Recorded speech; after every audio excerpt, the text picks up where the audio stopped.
Good afternoon. It's 3 o'clock. I'm Justin Bonanno live from the 104.5 The Zone studios. In NFL news today, former Titans general manager John Robinson is set to interview for the Jacksonville Jaguars open GM position as they continue their search. Robinson also interviewed for the Jets GM job earlier this cycle. Also, Bengals defensive captain and leading tackler linebacker Jermaine Pratt has informed the team he's requested a trade. According to Ian Rappaport, the 28-year-old ranked 10th in the NFL in tackles with 143. In college football news, Ohio State is set to hire former Lions head coach and Patriots defensive coordinator Matt Patricia for its defensive coordinator job, according to Pete Thamel. The Buckeyes fell in one of their empty coordinator spots after former DC Jim Knowles left for Penn State.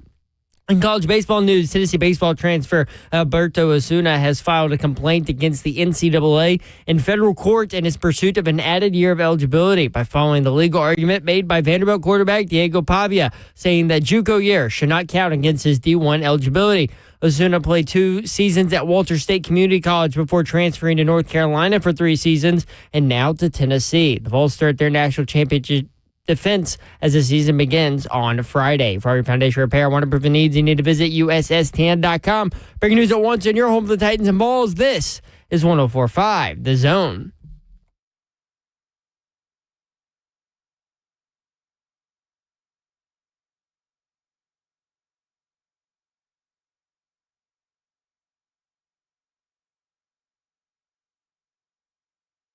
Yo, what up, Nashville 3? Tell's on the air. Britt Doherty with you on a beautifully rainy Wednesday in the Music City. You got enough in you to hit that? Dude, you are working your ass off. It's time to get to it, yo. Look good on the SEC Network last night. I appreciate it, man. Yeah. Thank you much, brother. Thank you much. What did you come up with last night, Ward Damon? Man, this is what I was trying to tell the people. Auburn people all texted me. Hey, I'm like, dog, like this is what you go. This is college basketball. This is why you come to the SEC. You talk about this growing number 1 versus number 2. The elephant is in the room. That's Bama. Like, you know what it is. Literally, pun fully intended. Plenty, fun, all of it. I'm like, dog, what y'all gonna do? Y'all gonna Ward Damon or what? You know what I mean? That's it. You got to be Ward Damon. If you ain't Ward Damon, when you walk into Tuscaloosa, man, you need to walk back out the door. I love it. You turn it into an action verb. Yeah. Ward Damon. Y'all ain't Ward Damon out here. I need a shirt. Ward Damon. Can you believe that that's the first 1 versus 2 matchup in SEC basketball history? That's crazy. And within the terms of the conference? That's crazy. Within the conference. And it's the first time Alabama and Auburn have been 1 versus 2 in a matchup in basketball or football. It's never happened in football. That's wild, too. Because there's been some really good teams. That's coming up Saturday. Man, that's going to be war right there. I'm so glad both of them won yesterday. Ward Damon. Like, we didn't need. There she is. She's thought that. What up, people? You just going to randomly say that. Ward Damon. Throughout the day. Oh. Listen, Vandy played Auburn tough. Had the lead in the second half. And then Auburn went on a run. And then the second half happened. Yeah. Auburn went on a run. Vandy led 47-45 in the second half. Auburn went on a 28-12 run to pull away. And that was after starting the game, 17-0 or something crazy? Props to Vandyman82 in the chat who said, congrats, Babsy. Congrats. Congrats, Babsy. So Vanderbilt heads to Tennessee. So a couple of teams in need of a win. It's get back season. So Kentucky sweeps Tennessee. Can Vandy sweep Tennessee? That would be an interesting year. I'm going to jump out there on the limb and say I doubt it. I think that might be. This one right here might. And it's all according to how the season falls. You know what I'm saying? Like, after Tennessee, I think Vandy goes to Kentucky. So it's going to be difficult. What happened? I like that jacket. Yeah. Listen, I'm that racking black up ESPN SEC Network jacket. You come in here with something new every trip. Anything left laying around, let me get that. I've been working for the company. Here we go. For 12 freaking years. And have been given like 5 hats. That's it. I hate the hats. I hate the hats. Notice he didn't say he was given. Notice he said he took. Oh, yeah. I got another one that I took. How do you keep getting gear? Man, and I work college football around. For the love of all that is. That stuff laying around, what in the world? I need to get my hands on it. That's all I'm saying. Like the chunky junkie. You know out what? here. I'm about to email my See, the problem is Slay is in a studio and you're out on the She field. on the road. No, Yeah. you're right. That is So true. I That's get true. nothing. Slay But- gets to pick up the stuff that's just, Right, laying so there. she I needs get to to be ask given things. So, but this is the thing. Like, you go out to dinner with your crew, somebody could be like, hey, we're going to bring Bab something. Yeah. Yeah, but nobody in my crew works Goes in to the the studio studio, either. Yeah. Well, what you need is can Slay. a producer bring you something? I'm going to get, hey, my producer, Irks, my girl from last season, she is She on hold her it down, game, yeah. too. See, I'll just always go up and say, man, that's nice right there. Where'd you get that? You got That's Eddie Bauer. Yeah, ain't no double X in that? You ain't got no double X? So I have found, I take it back. They did send me like a nice rain jacket. See? But they don't have, it's like not women's sizes. So it's massive. It like yeah. I swim in it. Yeah. I'm like, I'm not wearing that. Slay Dog is here, y'all. I'm in the building. I'm in the building. I'm in.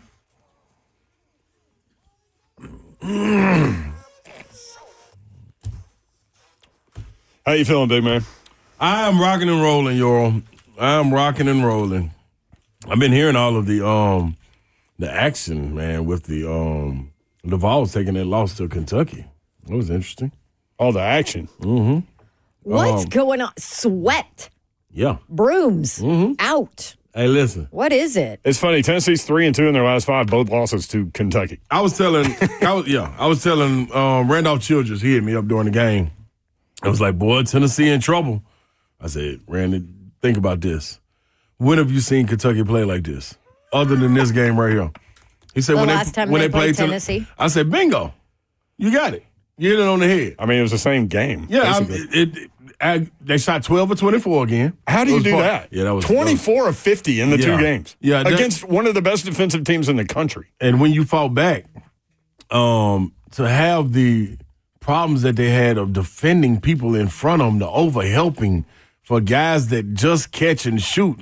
And I mean, they snipers with it. Perry and Noah coming off the bench. Brea. Kentucky's own. Yeah, Brea's another one. You got to make those guys drivers. What are you doing? So it's sometimes during seasons, guys have your number. Mississippi State had their number last year. It's a part of it, man. I want you to look at something because we've all seen it, but you haven't yet. Zev sent a picture where the screen froze on the Zone TV feed, and I don't know what Dawn Davenport's doing in this. I'm about to put it out on my social media. There you go. You got Yes. you got permission there, Zev, to put it on 3HL Twitter feed. This is amazing. This picture. So yesterday, What? Babs, you in this today? Yeah. just a minute Zeff's ago. thing keeps freezing. His computer keeps freezing. And of course, clearly, I'm a very expressive person, I believe. Yes. I can't really hide my feelings in my face most of That's the what time. I always say. It would be so I know what you're thinking before you even say anything. I know. And so, It's a problem. You can't play poker, but you say that you can. So. I can play poker because that's a thing. But when I'm talking to bosses or something, or and I seen feel that. a certain way, I just can't hide it. It's tough on you. Yeah, y'all need to see the picture at 3HL 1045 or at Don Caption Davenport this. TN. Yeah, caption this. So we got 1 month from today, the SEC tournament starts. Also, NFL free agency starts 1 month Rocking from and today, rolling, March baby. 12th. That's going to be a hell of a tournament. I feel like this season has flown by. It has. Do you think there are a bunch of coaches that get to the SEC tournament and they're like, I'd be okay if we're one and done in this thing? I think because They'll never tell you that. More Right. so nowadays. right. Yeah. Yeah. And I think Chris Lowen's been hitting on it, hinting to it come on, Slay. And hitting on it. Take our time on that one right there.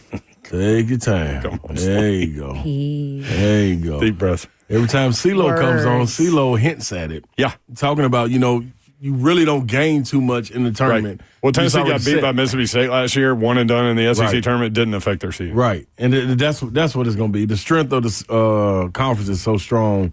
It's kind of going to be set going into it. The only ones that it probably will help most is the ones that's right there teetering on the bubble, like that Arkansas, LSU, Georgia, but not LSU. Those guys will be Georgia, Arkansas, going full steam. Right. So we'll see.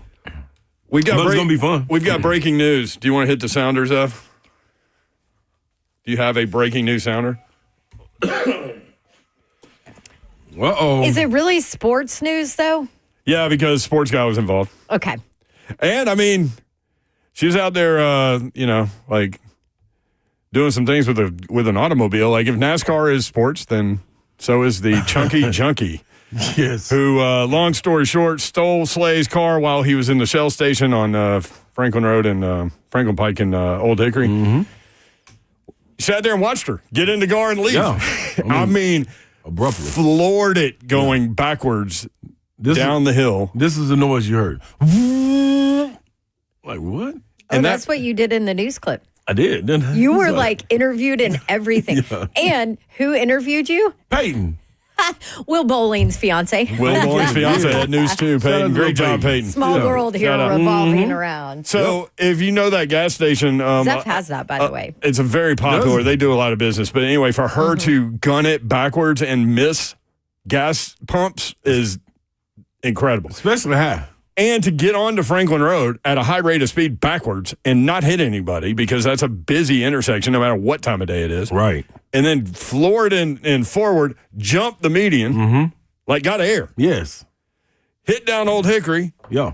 Now, your wife did something that maybe she shouldn't have done. Yes, like chased after her. Chased after her. So they go down Old Hickory, U-turn, go down like toward Target, go down the other way after the U-turn toward Andrews Cadillac, U-turn again, get on the interstate, going toward Harding. She's in the fast lane, cuts off an 18-wheeler to get into Harding Place. Chris stops her pursuit there, which is smart because your gun was in the car. Right.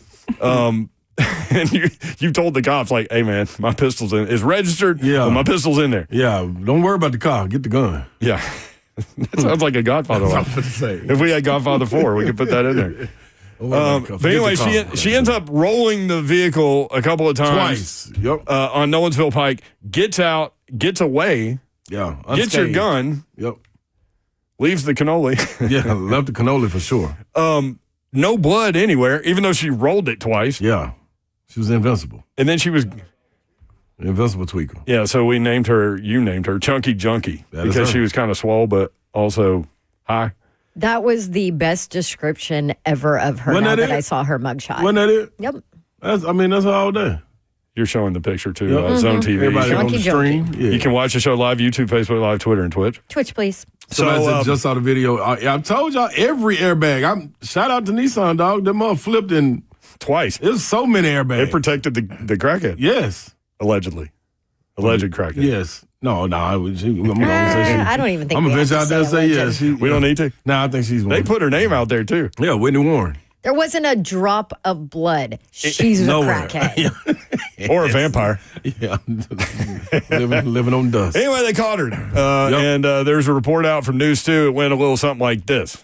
Woman is accused of stealing a car and firing shots at the victims. Peyton Kennedy spoke with the vehicle owner who watched this all happen. She's here now with a look at what went down, Peyton. Yeah, Nikel, a bizarre story that all started at a gas station. It happened on January 23rd, but the suspect, 37-year-old Whitney Warren, is just now in custody. According to the arrest documents, Warren got inside a running Nissan Armada parked at that gas station and then sped off. The gas station is off of Franklin Pike, not far from I-65. Right at the Davidson-Williamson County line. The car, which is now heavily damaged, as you can see, belongs to Ron Slay, a sports radio host with 104.5 The Zone in Nashville. There we go. We're told Ron Slay's wife was in the neighboring car and drove after Warren down I-65. Police say Warren used a pistol that was in the car to shoot at Ron Slay's wife and then rammed into her vehicle. No one was injured. Police say Warren ultimately crashed on Nolensville Pike and ran from the scene.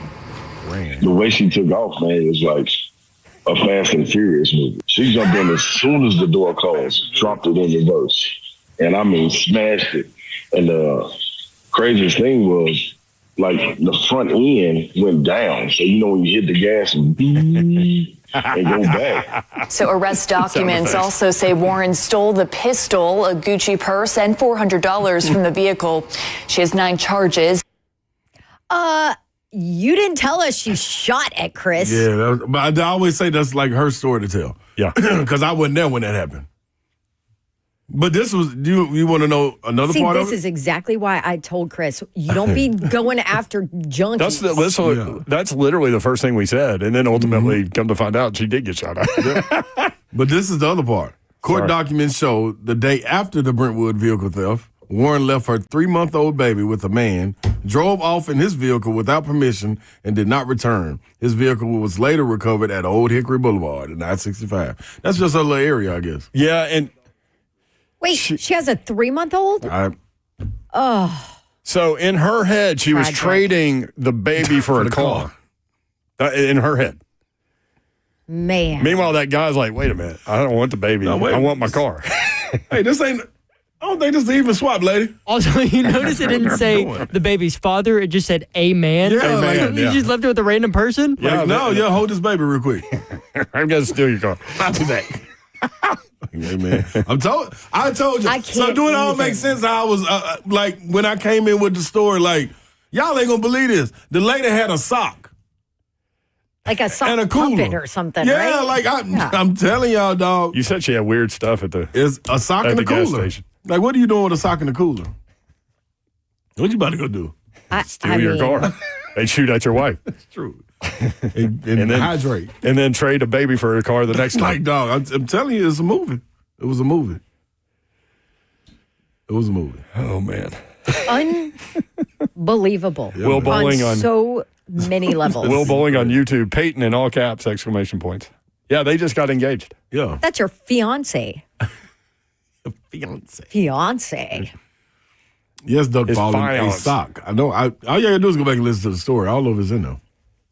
That's Adam nuts. says her jumpsuit better have Chunky Junkie written on it instead of a number. Seriously. No, what happened my when she sober up? That's what's gonna be really crazy. I mean, There's all kinds of weird things being written in our chat right now. I'm not sure. I'm not going to live read. Yeah. I'm not going to live read. Zeph's laughing. I just saw the one you were pointing to. Don't read that out loud. Man, well, hey,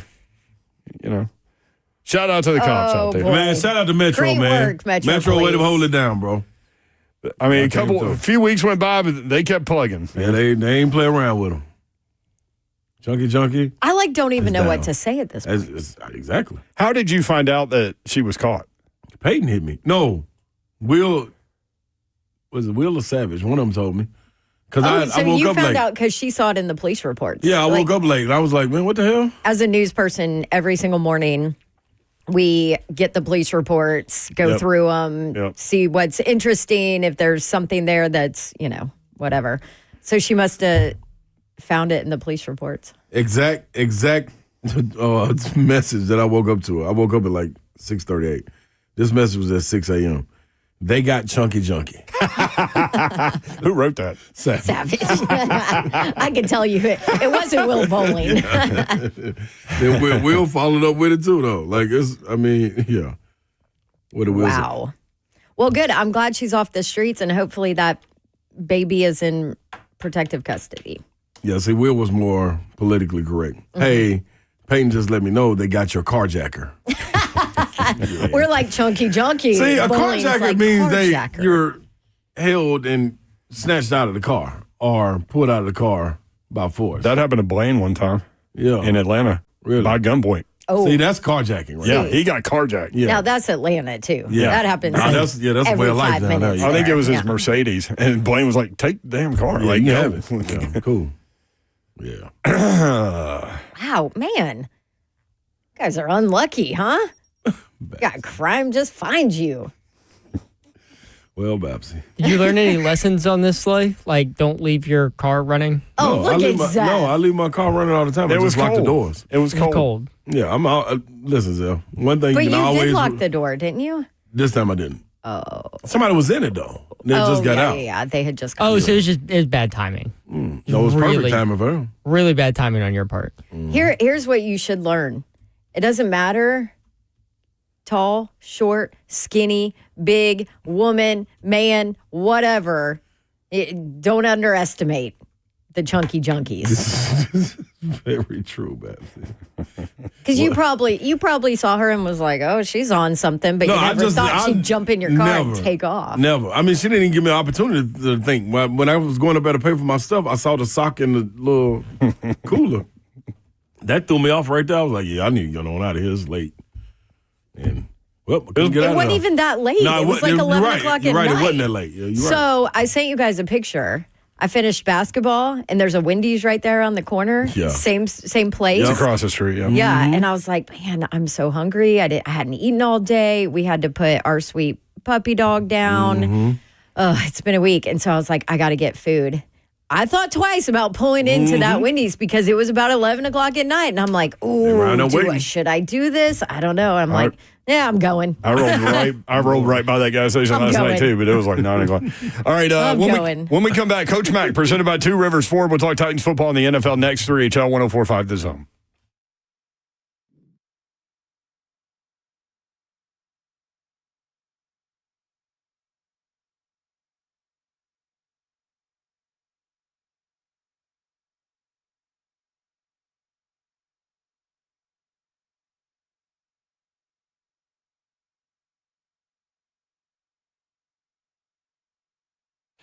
DHB Road. Junkie ran 4.5 at the combine. We were talking about it, not joking around. I mean, this is serious, this part. But, like, she was either going to end up in jail or dead. Right? And so she ended up in jail. Someone asked me the other day, do you know how many devices the average home has connected to their Wi-Fi network? It's way more than you would think. I actually went home, counted how many connected devices I own. It's a lot. All to keep me connected to the good stuff by my streaming, my gaming, all my interneting, you name it. Xfinity knows the number of devices that we have connected to our internet is growing by the year. That's why they've engineered their gateways to handle hundreds of connected devices. Hundreds, for real though. Now through March 23rd, get 150 megabit Xfinity internet for $35 a month for 1 year with no annual contract. Plus, get free Wi-Fi equipment included. Make sure your home Wi-Fi can handle everything you throw at it and then some. Visit Xfinity.com, call 1-800-XFINITY, or visit a store to switch today. Restrictions apply. Requires paperless billing and auto pay with stored bank account. Taxes and fees are extra after the promotion. Regular rates apply. Actual speeds vary.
3HL 104.5, The Zone. Brent Doherty, Don Davenport, Ron Slay.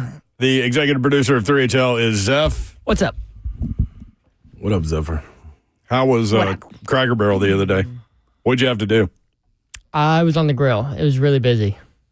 So when you're on the grill, what does that mean? Bacon, sausage? Bacon, sausage, ham, pancakes, French toast. Were you nice to your fellow employees? Yeah, I was a little too busy to turn around and yell at people. Okay, good. Good job, Seth. I mean, Cracker Barrel Zeph is a lot different than 3HL Zeph. Oh, absolutely. I've seen hints of it. Oh, we see hints. But what's funny is, like, you go after servers and you've never been a server. So, like, if I was one of the servers, I'd be like, hey, man, you have no idea what I'm going through right now. Oh, I would rip him. I would like to see one of those servers go back there and try to deal with a rush on a Sunday morning after church. Yeah. Oh, that is a rush. Fair point. Yeah. But it's still no reason to go off on servers. Yeah, well, do your job better. I won't. Let's see. Coach Mack, this is what we're dealing I with. ain't mad at him. No? Hey, guys, it sounds like there's a lot going on there. First of all, I get a text this morning. Ron Slay, congratulations. What? They caught the perpetrator. Also, the news that I got was that there were shots fired at your wife. I didn't know that, so somebody forgot to mention that. Yeah. Somebody to did all that. of us. I don't know who that somebody would be. I mean, but you know what? I mean, that makes it even more like a wow. But I'm so happy everybody is safe. Yes, exactly. A shout out to Metro. That's a good job of finding the perp. I know that you've tagged her Junkie. The Eagles in that ball game. The Chiefs could have used Junkie trying to get through that. Oh, you can listen, Coach Mack. One thing I know, you can't catch a crackhead. You couldn't. I mean, Give her the ball. You couldn't, and you can't hurt one either. You sure can't. I mean, that vehicle that Slay was driving, that's not a small vehicle. No. So anyway, I'm glad everybody's all right, Slay. Congrats. Man, appreciate it, Mac, man. Coach Mack, you mentioned that Philly defense from the Super Bowl. Cow. So I looked at all of it. That defense was constructed with 4 first-rounders, a second-rounder, a third-rounder, all drafted 2021 or later. Then a 4th-rounder in 2018 with Sweat. An undrafted guy in Reed Blankenship, an MTSU guys, and then Slay and Gardner Johnson, the free agency or trade guys. That's exactly how you are supposed to construct a defense or a team, right, in this league. And that's where the Titans are missing. Yeah, well, first of all, I love the digging that you did on that, because that's 100% right. And accompany that with a defensive coordinator that is as good as anybody at not only doing what he does, but sticking with what he did, because, I've known Vic Fangio since the Philadelphia Baltimore Stars days. That's where he started off with Jim Mora. And he has always been an advocate of being able to play coverage, but to do it with 4 people rushing. And to do that, you have to have exactly what you just mentioned, Don. You've got to draft the bigs on both sides of your line of scrimmage when you are building a football team. And you've got to develop those guys. And you are 100% right.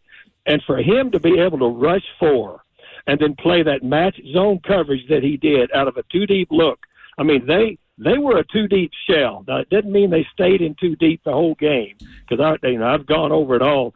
I mean, he dropped down and did some things with a post look, but it's mostly a robber, and it was a matched zone.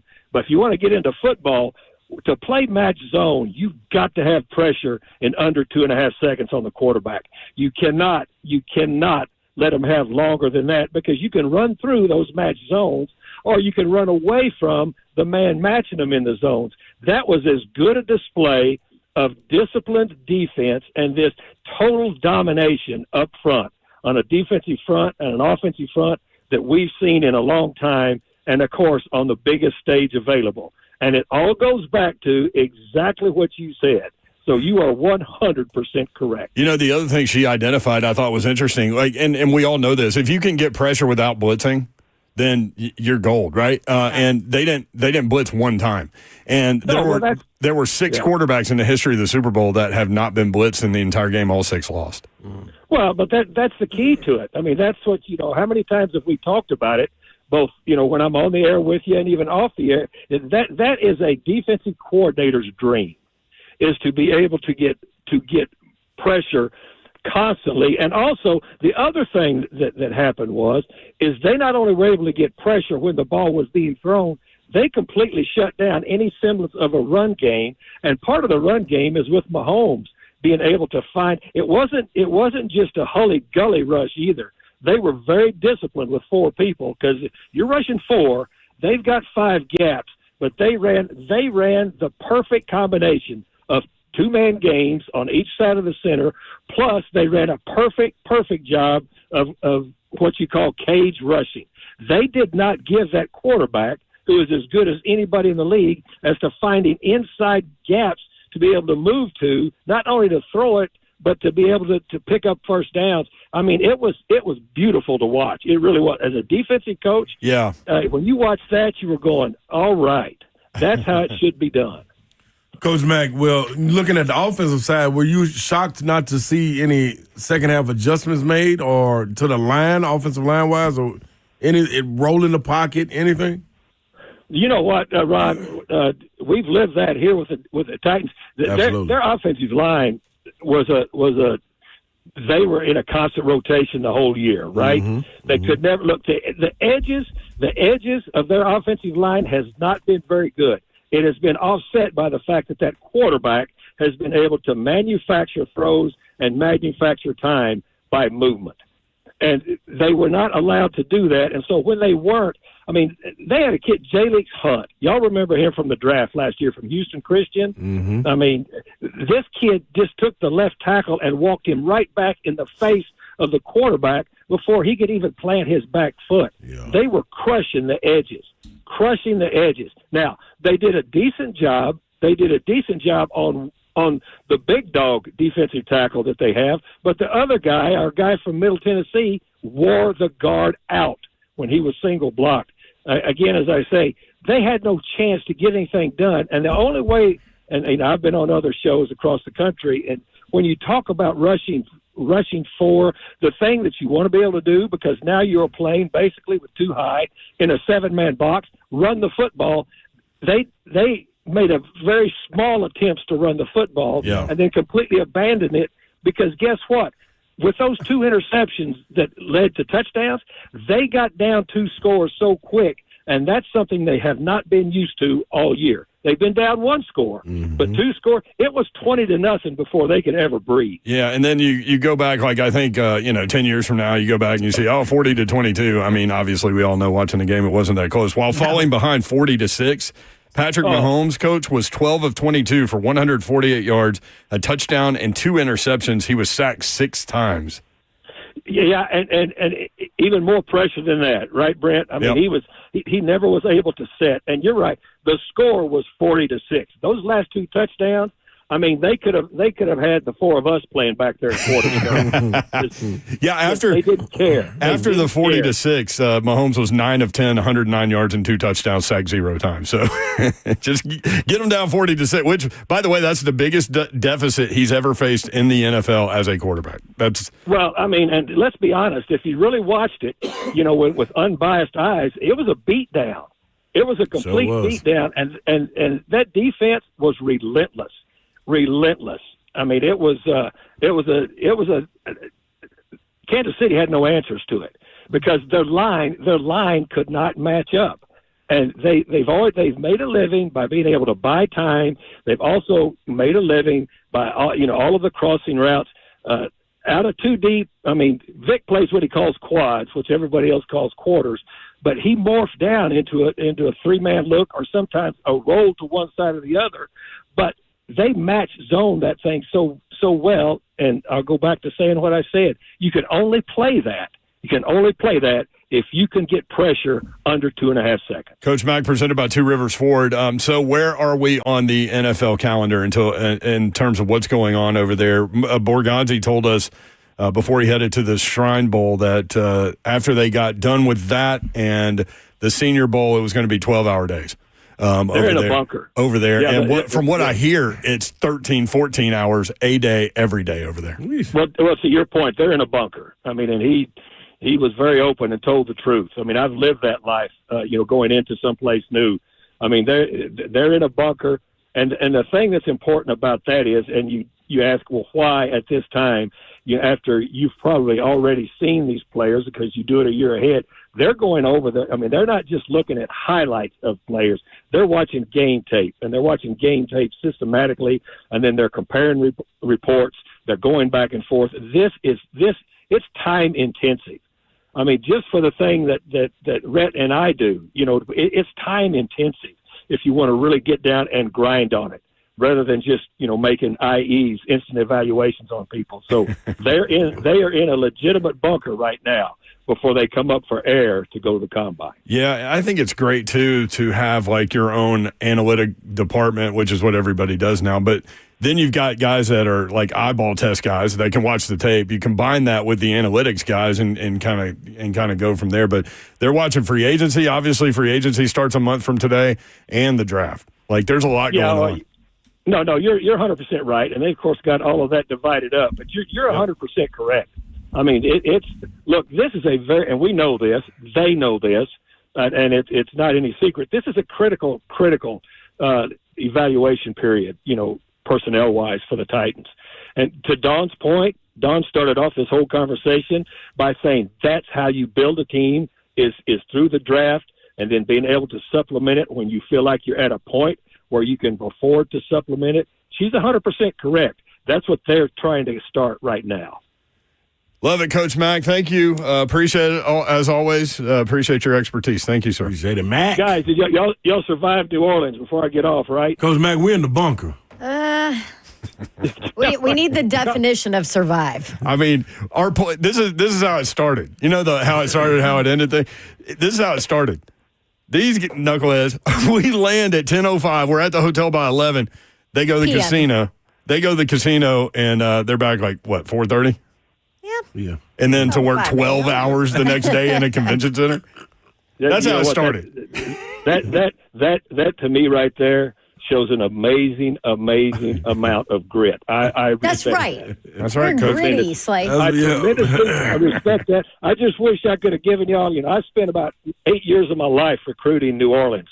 When I was in college, stayed in a hotel. It's called the Chart House, right off Bienville Street, which is right off of Bourbon. Oh, wow, yeah. And I mean, I wish I'd have told you to go to Commander's Palace to eat. That's where we went. Jim Nance hooked us up there. Now I'm happy. Mac, I don't feel bad amazing. now. Yeah, Jim Nance hooked us up there, Coach Mack. It was so good. Amazing, Mac. Yeah, I'm trying to tell Jim Nance he's got good taste because I probably ate there a lot of times. He said that's one of his favorite restaurants in the entire world. How was it? You know what? That was incredible. Guys, how about just the location, the surroundings, everything? The location, It's the so ambiance, the walking through the kitchen to get to your table. It's everything. It embodies everything that you would expect New Orleans to be. It's in the Garden District, which is absolutely beautiful. But happy. I'm so happy y'all went there. That makes me glad. They told us that Mrs. Brennan, who started that place, also started Brennan's that maybe people know in the French Quarter.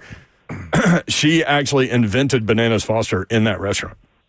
Did y'all have Bananas Foster there? We did because damn right we did. Davenport and I both love cheesecake.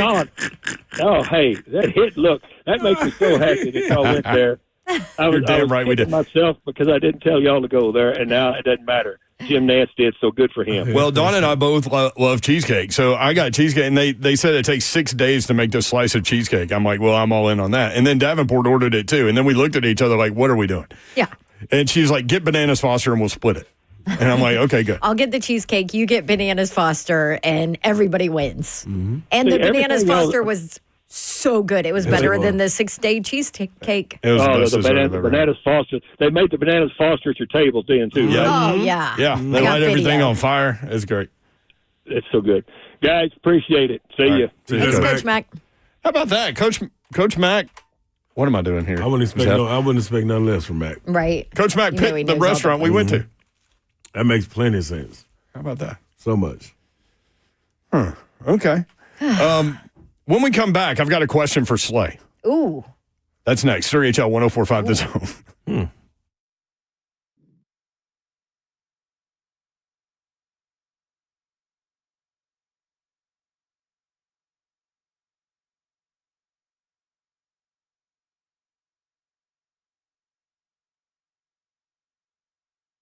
What's happening? KellamStemCellInstitute.com is where you need to head to get some holistic stem cell therapy. Now, this is not just your ordinary, what you think you're going to go into when it comes to stem cell. No, this is your body, your cells, your solution.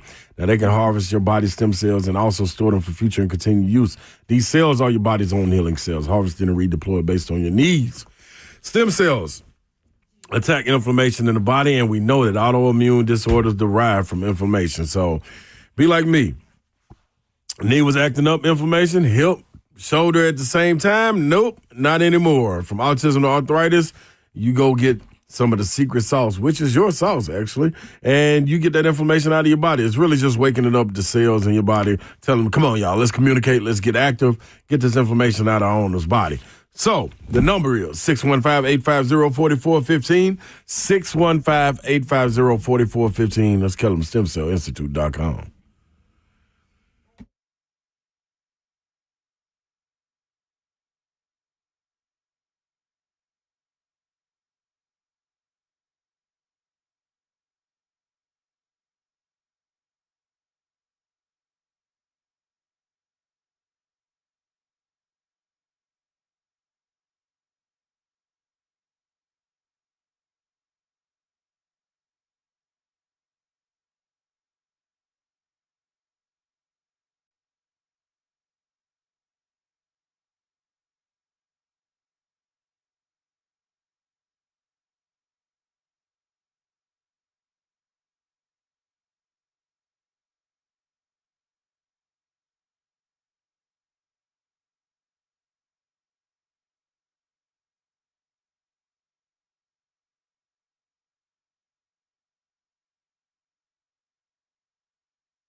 3HL 104.5, The Zone. Britt Doherty, Don Davenport, Ron Slay with you. Memphis Grizzlies beat the Phoenix Suns last night, 119-112. Story, however, was Kevin Durant. Yes. Who eclipsed the 30,000-point mark, becoming just the 8th player in NBA history to do that. That's a lot of points, Joel. Grizz guard Ja Morant gave KD the game ball after the game. That is a whole lot of points. He's only the 8th player to do it. Here are the others. LeBron, Kareem, Karl Malone, Kobe, Michael Jordan, Dirk Nowitzki, and Wilt Chamberlain. Dude, that's a list right there. Think about the people that's not in that list. That's exactly what I thought. Like, she's Magic's, Larry Bird. Dr. J, although Dr. J is in there if you combine the ABA with the NBA. Yeah. So many, dog. By the way, I watched Uncle Drew the other day. Which is really good. Like Kyrie Irving and these guys dress up as old guys and they go to the Rucker to play. And so then you know me. Lisa Leslie was in there. Yep. So you know me, I start looking up the Rucker. And I get into like street ball legends in New York that didn't make it. And then I start texting with Cosell about it because Cosell was playing at the same time as a lot of these guys that were there. But one of the guys that I came across was Earl Manigault. Yep. They called him the GOAT. Because, some people say because they called him the greatest of all time, but he says it's because he said, RIP, he said that it's because people mispronounced his last name and called it GOAT. And them hops. But here's the thing about this guy. So, he set the New York City junior high record with 57 points in a game in the late 1950s. He got into drugs, was expelled from high school, ended up at a private academy in North Carolina where he averaged 31 points and 13 rebounds per game, this guy. He went to Johnson C. Smith University for 1 semester, then dropped out. He had trouble with school, didn't get along with the coach, dropped out. Went back to New York, got into drugs, all that stuff. So that's why he never really made it, right? So he was about 6 feet tall. And they said that the street ball guys would do this all the time, but they would put quarters on the top of the backboard, and he was able to go, they said he was able to make change. But he was only 6 feet tall. Yeah. And that's 13 feet. That's stupid. That's beyond, that's stupid. So they said so high, ooh. They said somebody bet him that he couldn't reverse dunk 36 times in a row, without taking a break. And they bet him $60, so he did, and won the $60.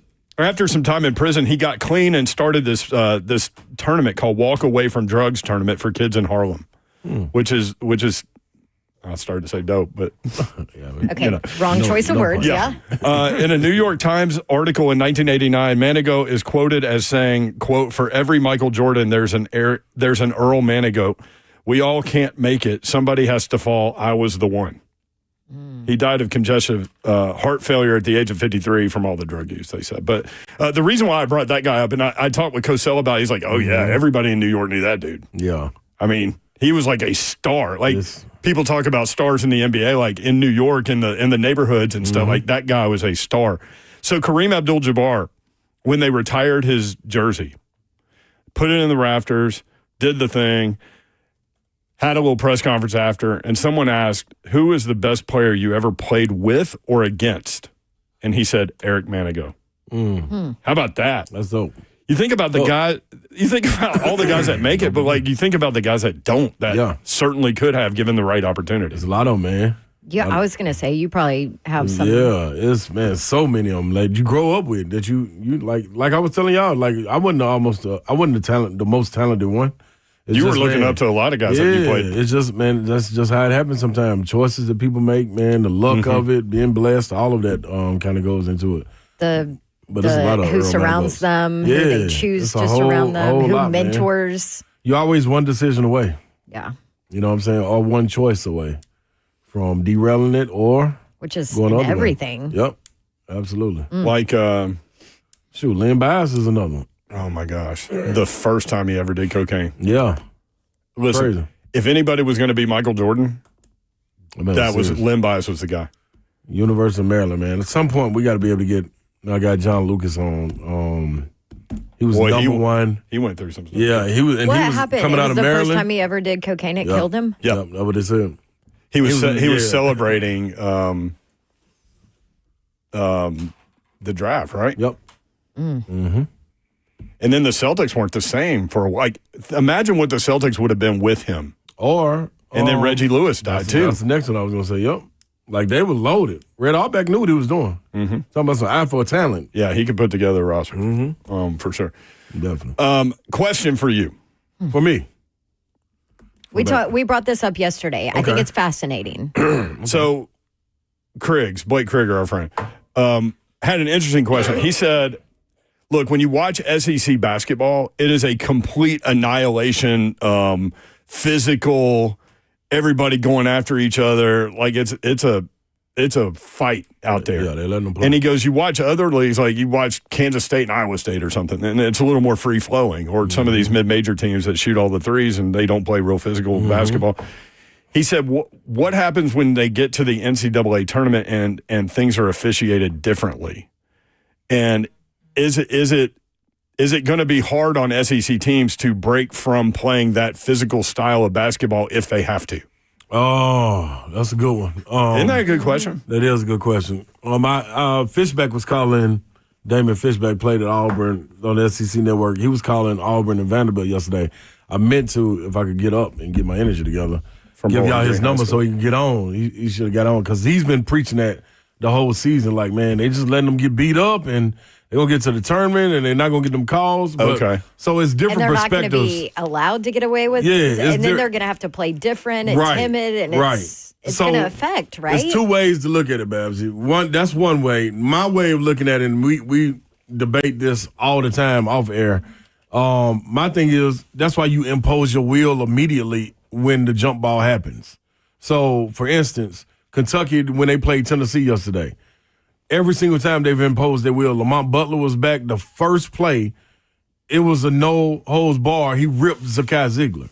Like, that was you see how they call it the game. That tells you everything you need to know. This is what we're going with now. Everybody else may not do this, but I'm the head of this snake. So when they see me do this, it's got to trickle down. So I'm setting the tone. They don't call no foul. We all rocking like this.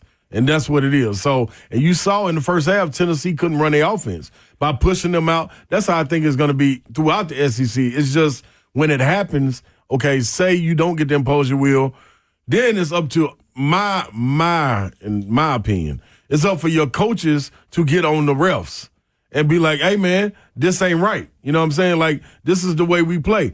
And then from that point on, you go into adjust. You know what I heard they had Bruce Pearl mic'd up in the Florida game. And during a timeout in the second half, he told his team, he said, look, man, they're not calling it. Yep. Stop trying to draw fouls. Yep. Just go through it. That's what I'm saying. So you understand what you're going with. You understand when you're going to get calls, and you also understand as the coach to be like, and I saw that too. That was a perfect example, saw that when Bruce told him that, like, dog, play through the contact. Like, act like you're not getting fouled and you're going to get the foul. So if you don't, Vanderbilt does that, great. Jalen Carey, that's what he does. Like, that man play like. You like him, don't you? I love him. Yeah. He play like ain't nobody around him. James Madison. Dude, that dude there's a warrior, man. So he's always smiling too, man. I love it. I love it. I love it. So do SEC coaches and players know that their league is officiated differently? Let's continue this when we come back. Okay. All right. Also, Mel Kiper's number 3 quarterback. He just came across the screen. For the love of. We keep trying to identify the third quarterback. We'll do that also. But, yeah, interesting discussion, I think. More next. If you want in, 615-737-1045.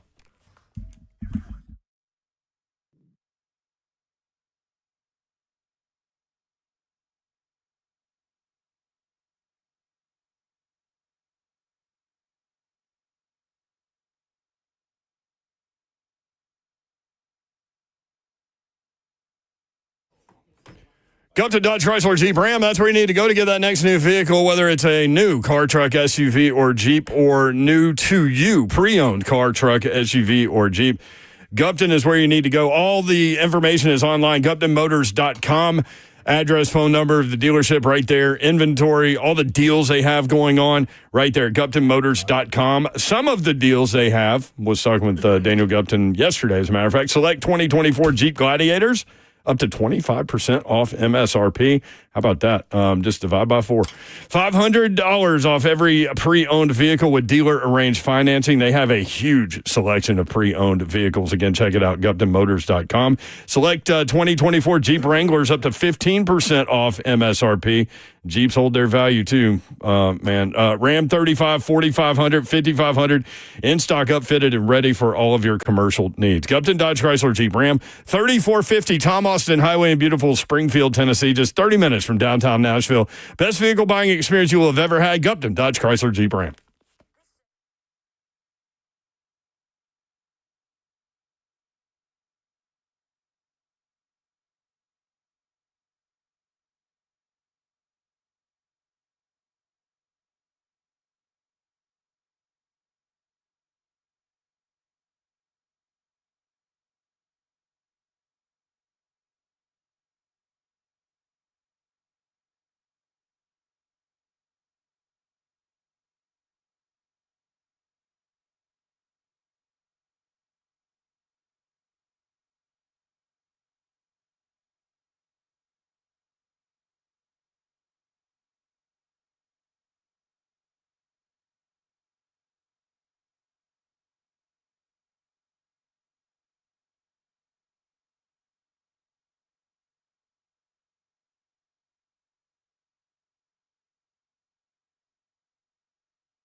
Good afternoon. It is 4:03. I'm Joseph Bonanno, live from the 104.5 The Zone studios. In NFL news today, former Titans general manager John Robinson is set to interview for the Jacksonville Jaguars open GM position as they continue their search. Robinson also interviewed for the Jets GM job earlier this offseason. Bengals defensive captain and leading tackler linebacker Jermaine Pratt has informed the team he has requested a trade, according to Ian Rappaport. The 28-year-old ranked 10th in the NFL in tackles with 143.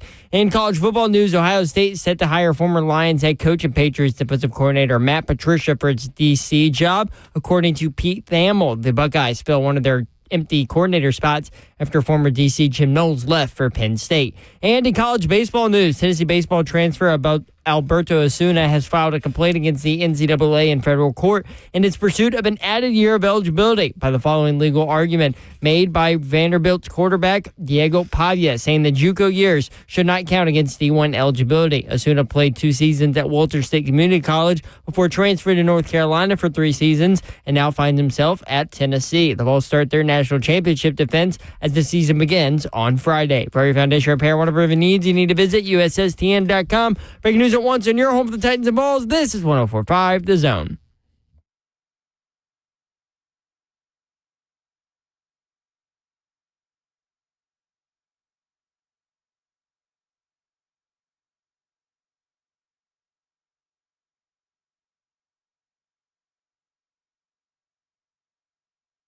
HL 104.5 The Zone. Britt Doherty with you on a beautifully rainy Wednesday in the Music City.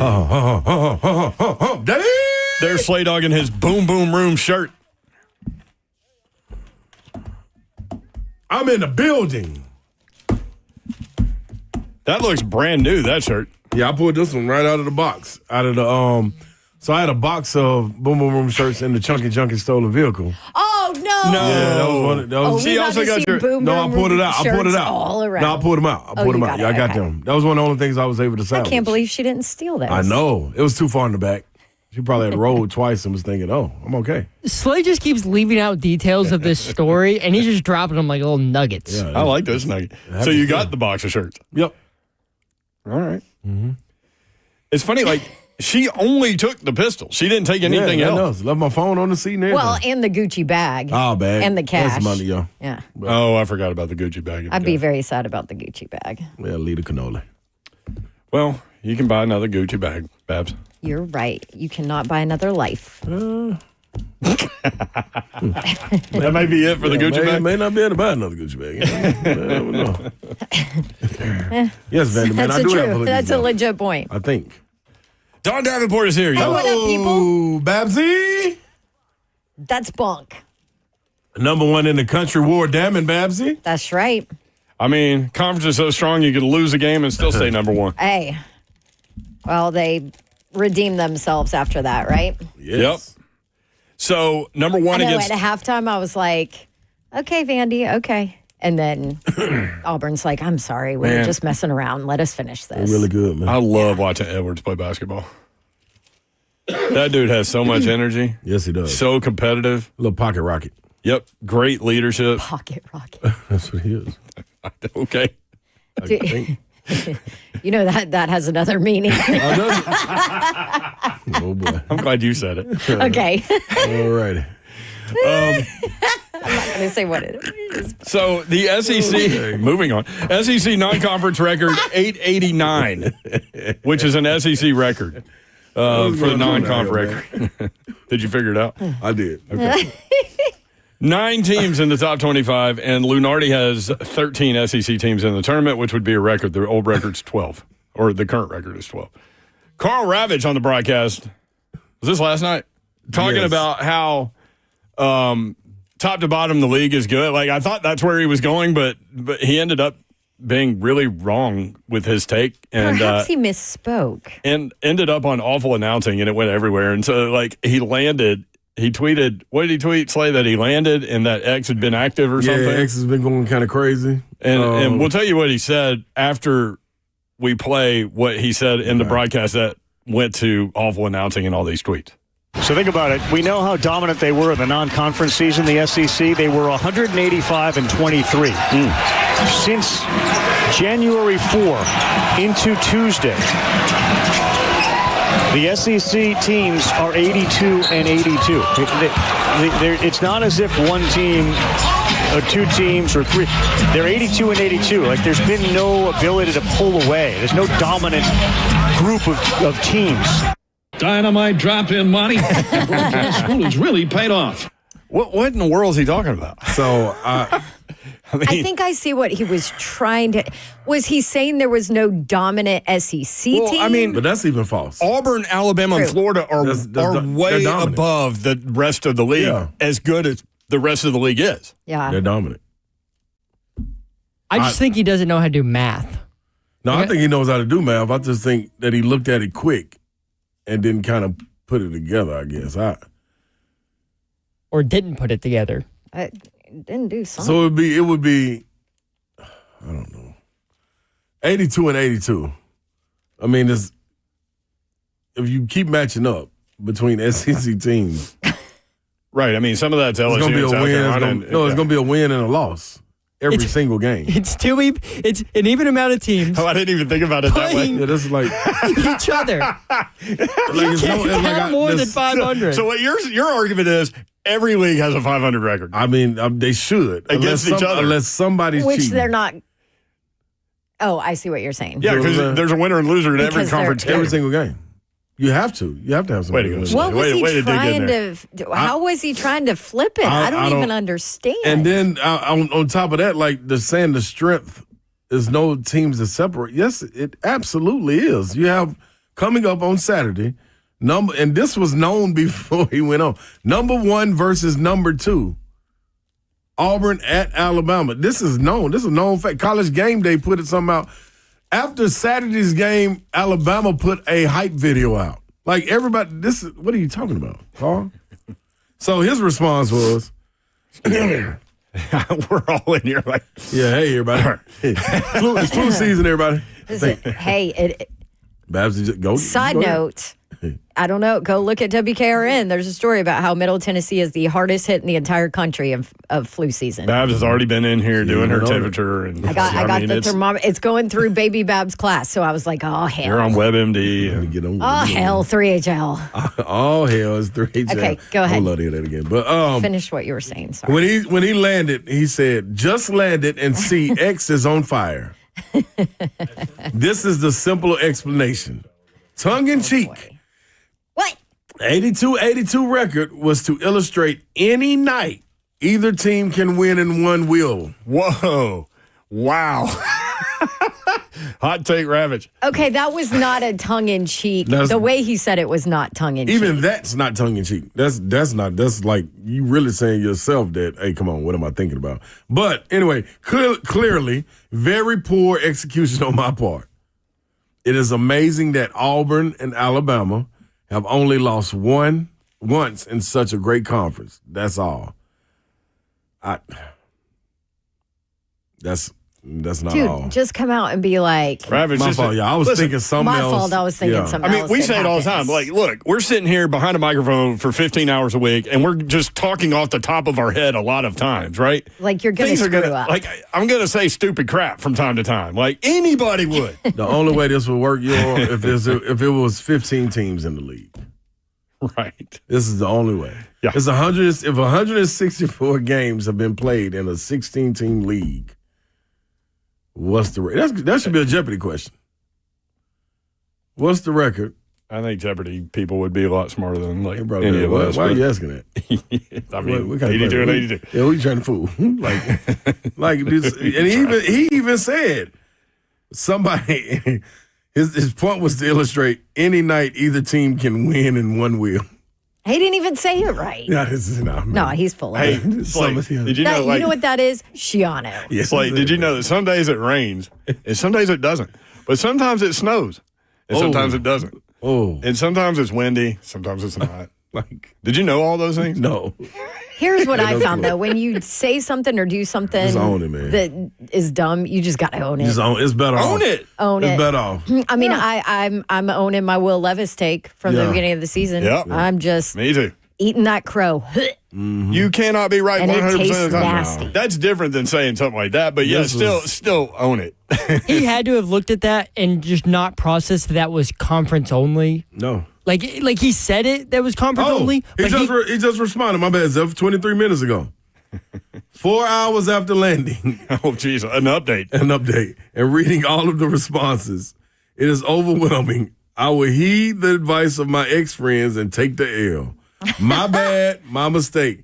Always appreciate the feedback and grateful for the audience. A bunch of huge games left. Let's enjoy them. Do you think somebody That should have been the took the first L. one. That should have been the first one. Somebody at ESPN or his agent reached out to him and be like, hey, man, just fall on the sword. Don't fight this one.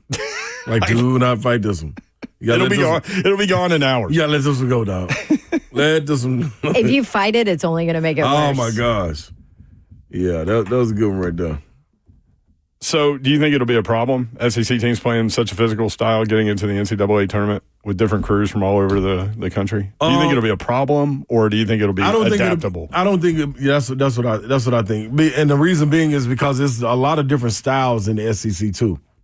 As much as it That's is true. about physicality, you got Kentucky that plays an up and down style. You got Vanderbilt that plays an up and down style. Tennessee would love to play a slow pace, muck it up style of game. Florida's going to maul you down low. You feel what I'm saying? Yeah. Mississippi State the same way. Auburn can adjust either way. Alabama can adjust either way. So, I mean, that's just Tennessee would rather be physical. Without question. Yeah. That's the better chance that they're going to have. Mel Kiper's number 3 quarterback, Jackson Dart, Ole Miss. Is he about to creep in the first round? No. Okay. I keep wondering that. Okay. There's no way. Wondering that. There's no. I got you. There's no way. There may only be one quarterback in the first round. Is it more likely to be one quarterback or 3? One. Because we talked to these analytics. I'm not going. We talked to these analytics guys down at the Super Bowl, and they're like, Shedeur Sanders, I do not have a first-round grade on. But if somebody needs a quarterback, they're going to reach for him. They're going to take a chance on Shedeur And Coach Sanders thinks the same way about him. I feel like because of his tangibles, right? You would think. There's no way there's 3. I think it's going to be no way. a huge divide on how people look at him. But On Jackson Dart or Shedeur Sanders? I think Cam Or Ward's both. going to be the first guy. No doubt. First quarterback. No doubt. Let me say it that way. Todd Ferman, when we come back, we'll ask him about the draft board from a betting perspective. Also, futures next year. What teams to look at. Obviously, the 2 that play in the Super Bowl are always the top 2 favorites the next year for good reason. But a lot to happen with free agency and the draft and all those things. 615-737-1045, always the number. Todd Ferman next, 3HL 1045 The Zone.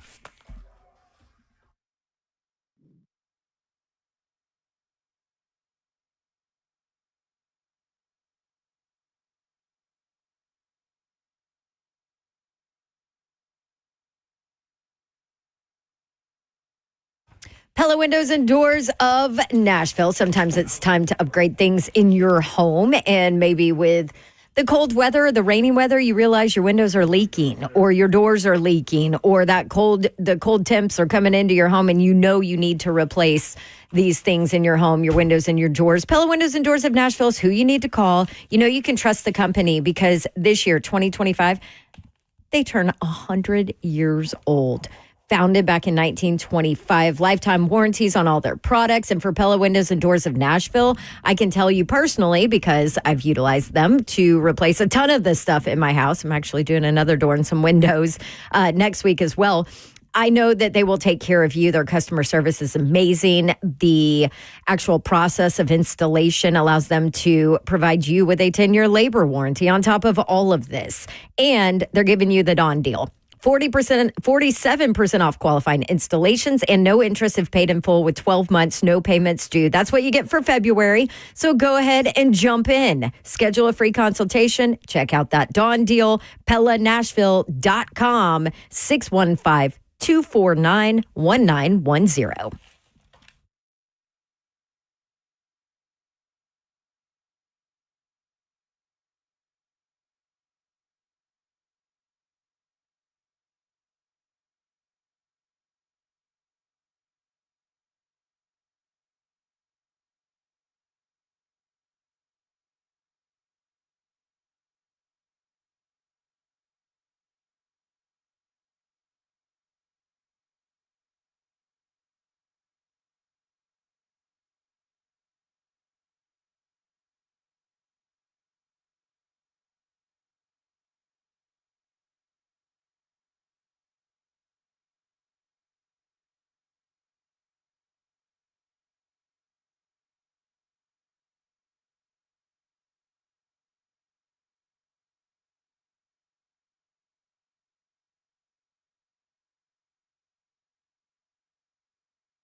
3HL 1045 The Zone. You can watch the show live, YouTube, Facebook Live, Twitter, and Twitch.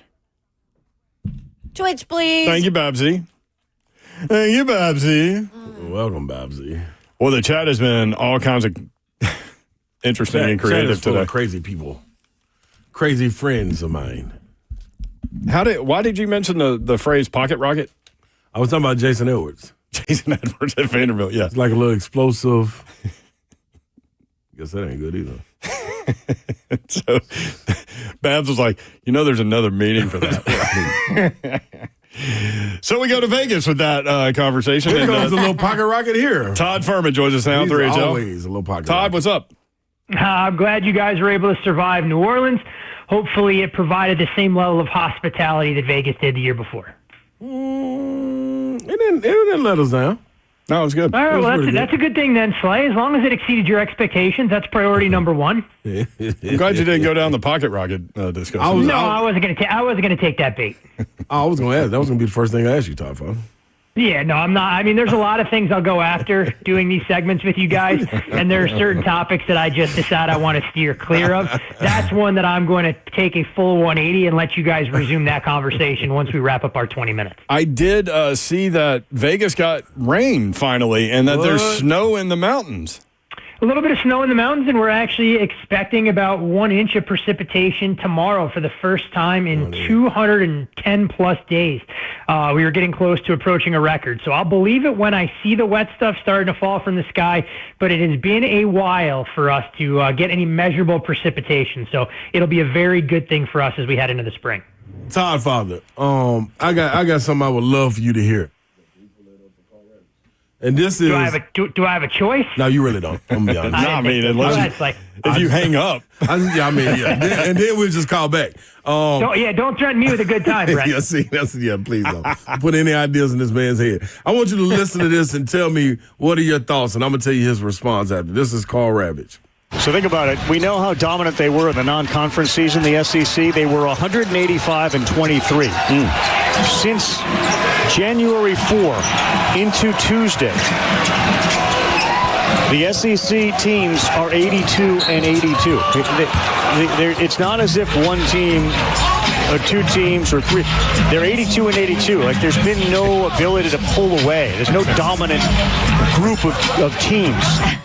Okay, before you respond, Tom, because I know you're gonna have something good for this. But before you respond, this is what I would love to tell you what he wrote back and said. He had two responses. Just landed and CX is on fire. Simple explanation, everybody. Tongue in cheek, 82-82 record was to illustrate any night either team can win and one will win. Clearly, very poor execution on my part. It is amazing that Alabama, Auburn have only lost once in such a great conference. That's all. Was he trying to be tongue in cheek? What did you take from that? I mean, look, when conference teams play conference teams, unless games are ending in a tie, the SEC is going to be 500 against itself when you look at the final compilation of their overall record. Now, I know Carl Ravitch is a much more accomplished broadcaster than I will ever hope to be, but if you want to lean on my math, I'm pretty confident that when you look at conference records at the end of the season, that it's going to have the equal amount of wins as the equal amount of losses, unless there's some sort of creative, shifty accounting going on in the home office. Yeah, I was wondering, because Zeph mentioned tie. I'm like, how do you get a tie? Like a water main breaks and you in the game, or like there's a blackout or something? There's a distinct possibility. If we go back in the annals of history, there are plenty of conference games that are still disputed from 100-plus years ago. So if you tried to match up overall conference records, we know that we would have a little bit of a discrepancy in one capacity or another. I mean, I had some on the pushback this football season. Remember, I forgot what game it was that I was talking about the bet. I was like, they should have just ended the game right then. I forgot what it was. It was a game that had a delay. It was a delay. Oh, yeah. They had like 4 delays this college football season. I forgot which game it was. I'm pretty sure it was the Kentucky Southern Miss game that you were crying about. Yes. Tom, follow you. I was about to say you're a genius, but I ain't gonna go that far. This is Tom, Father. This is what I'm talking about. But in this case, you control the atmosphere and the environment and everything in the gym. So can't have no weather delay. I mean, look, exactly right. Although there are some venues, and I'm sure you've been to plenty of them along the way, Slay, that if there was more than about 2 or 3 inches of rain coming down at one point or a little bit of snow, that you definitely worried about the actual playing surface and some of the wet spots that were going to be out there. Let's not try and pretend that all of these Division I college basketball venues are created equally and they are immune to the elements. This is absolutely true. You're right. Thank you for your input on it. Todd Ferman with us on 3HL. So how did the sports books do with that blowout with the Eagles and the Chiefs? Pretty interesting results. And I think when you look at the national landscape, it's always different to assess Nevada separately than everybody else. So back here in our home state, the betting handle, and for those not familiar with what that terminology means, the total volume wagered on the game, down 20% year over year. And not entirely surprising to see that kind of drop, given the fact that the game was out here last year. And so folks that otherwise may not have made the trip did come out, and we're going to bet through some of the regulated operators. What was surprising was that sportsbooks in the state held about 14%, so they were able to break an overall state record when it came to total win. You go through some of the other operators on a more national landscape, your FanDuels, your DraftKings of the world, and they all reported record downloads, record volume of bets being placed. But I think the disturbing trend, and these sportsbooks aren't going to tell you that because this is what Wall Street's looking for above all else, is the amount that they're holding on an average bet. And I think it speaks to people parlaying games, not just of the two-team variety looking to try and get 2.5 to 1 thereabouts return on their money, but trying to put together the 8, the 9, the 10-team parlays that basically serve as sports glorified lottery tickets. And it's the way that the industry is trending. I mean, I know I talk about it all the time, and for everyone that treats sports betting as a form of entertainment, who am I to tell them what they should or shouldn't be doing? But there's a reason that these sports books continue to try and ratchet up some of those offerings compared to some of the traditional 11 to 10 straight bets that we've all grown up on. Sounded like Mr. Rogers came in. in. A little alarm wake-up sleigh. So prior to the game, and we're looking at, what were we looking at? Kansas City by 1.5, and then it got down to pick 'em at some places, right? Can you, as a professional sports bettor, read into line movement like that? And like, do you look at that and go, okay, Philly's the side here? I mean, I spoke to a number of books, and it wasn't really a surprise. I know when we previewed the game this time last week that we thought that there was going to be support from professional bettors for Philadelphia. Yeah. I mean, we mentioned it on the Bet the Board podcast that we made Philly the slightest of favorites. So to see that number trend down to pick 'em at some shops, others hold pretty strong in that 1.5 range. I don't think the betting pattern in any capacity, including the under money that came in as well, served as surprise. And like we always say, I mean, professional bettors are looking to hit 53% or better. So even if professional money came in on the Eagles and came in on the total driving it down, it doesn't win all the time. But at the same time, if you were to talk to a lot of folks, I don't think anybody really anticipated that Philadelphia would take a 24-0 lead into the break, and not just having that kind of margin working in their favor, but the fact that Kansas City had a grand total of 1 first down the first 30 minutes of football. I love the thing that you do during this season where you go pros versus Joes on your Instagram feed. And then I always, like, when you hit up the Joes side, I always go with the pros because they're the ones that build the big buildings. Is that safe, or like how did the public do this year? I guess is where I'm. The public had one of the best seasons in recent memory. Okay, and, well, there you go. You back out the playoffs, but in terms of the way the regular season went after September, when it was underdog after underdog, that weren't just covering but winning outright. I mean, some of the national sports books were reporting record losses, given how much success the general public had. It was damn near impossible to try and bet an underdog and get them to win outright more often than not down the stretch. So we'll see what kind of regression could potentially be in the cards. But you also see that in the win stratification. If you were to look at the standings and see how many teams had 4 wins or fewer versus how many teams had 13 wins or more, typically the point spread is supposed to be the great equalizer. That was anything but the case this season when the calendar went from October all the way through the end of Week 18. Really interesting. Do you remember how some of the prop bets came out, like the over-under on the national anthem, Kendrick Lamar's first song, Gatorade color at the end? Do you remember some of those? Yeah, Gatorade color ends up being green. I don't think it took a ton of money in the market. I want to say it went off around 2.5 or 3 to 1. The national anthem did take a lot of under money, and I know that was hotly contested in terms of what the official grading was. And it's part of the reason that some of the regulated books don't like to get involved in that gray area, because there is no official calculation for that the same way there is on some of the things that are black and white in terms of the overall box score. But some pretty impressive long shot numbers that were out there as if you shopped around for some of the various wagers.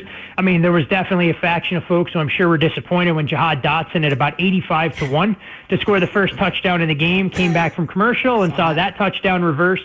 But one of the more interesting props that was actually offered out here in a very limited capacity, I think it was circa, if memory serves me correct, would a quarterback finish in the game with negative rushing yards?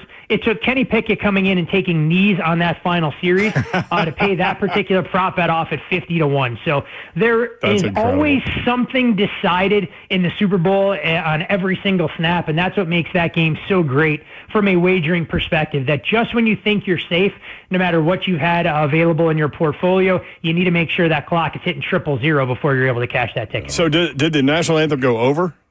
Under, I think. Under was the grading that I saw at the majority of books. Some shops pulled it a little bit earlier. I'm not sure exactly where it closed at some of the offshore shops, but let me tell you, that's a market that we used to be able to take full advantage of. It's getting harder and harder to move anything that makes it worth a damn to try and be able to get down on it. Who was it last year? Was it Reba McEntire? I don't know if she was last year in Vegas. I want to say she might have been 2 years ago. 2 years ago. Yeah. She extended that last note for like 10 seconds and went over the top. I mean, that's where it takes to have that healthy Rolodex. Make sure you get a little inside intel and that you're reading the fine print on the length of the national anthem. Is it when the first note goes to the last note, or is it first word to the last word? And you saw with John Batiste this year. I mean, what do you sing? Home of the brave or land of the free? He repeated it 3 separate times. So, maybe somebody got in his ear to try and elongate it just enough to get that thing across the finish line. See, this is how all this works. There are people in our chat that are getting on you because they say the Gatorade color was lemon lime, which is yellow. I mean, yellow, green. I mean, you have to look at what sports books are offering. The one thing I can tell you categorically, it wasn't clear, it wasn't purple, and it wasn't blue. So if you have a sports book offering yellow and one that's offering, it wasn't red. It definitely wasn't red. Yellow or green, I have to imagine those were kind of folded into one particular color combination. But I'm sure there are Gatorade connoisseurs out there that'll tell me I'm wrong. So you just got drug for saying green. The Gatorade was yellow. I hit on it. This guy obviously has no idea what he had on. I mean, look, the bottom line is this. There's a lot of things I know, and there's a hell of a lot more that I don't know. Being able to separate between green, yellow, and the official color designation of lemon lime probably falls into that latter bucket. Yeah, it is simple. Oh, so good. So in terms of the futures next year, always you're going to get the 2 Super Bowl competitors that are 1 and 2 in terms of the futures. I did see that the Titans are not last in terms of future odds next year to win the Super Bowl. Crazy. There's one team behind them, so that's good. Yeah, there Titans is. are looking up. Kudos to the Titans, not coming in 32nd right now at some national books. 31st on the board, nestled exactly in the zip code where you want to be as a Titans fan, between the Las Vegas Raiders with slightly shorter odds and the New York Giants, who have now apparently attached their name to a potential Matthew Stafford and Cooper Kupp situation. But 200-1, more or less the consensus. There are some shorter numbers. I'm sure there are longer numbers as the Titans continue to figure out what direction they want to go with that number 1 overall pick and how competitive they can be in the AFC South next season. All that is, Todd, is value. That's value. In the Titans. That's right. Yeah, it's value that more often than not will end up in the circular file, but I may have said something similar about the Washington Commanders coming into last season, who at 150-1, had a chance to be one of the biggest long shots to cash if they were able to work their way into the Super Bowl discussion. So the NFL amongst the 4 major sports does lend itself to a little bit more parity than others. So I never say never when it comes to the Shield. I'm guessing that you don't mess around with futures until after like free agency and the draft. Yeah, no real reason to kind of tie up money for essentially 360 plus days unless something is really egregiously priced. And rarely do you find, some of the value on teams that have a little bit of an inside track. If I had to make a case for a team right now, I think the most compelling team actually is in the Titans division, and it's the Houston Texans. It's a team last year that everybody wanted to talk about going into C.J. Stroud's sophomore season. They got as low as 14-1 before the season started.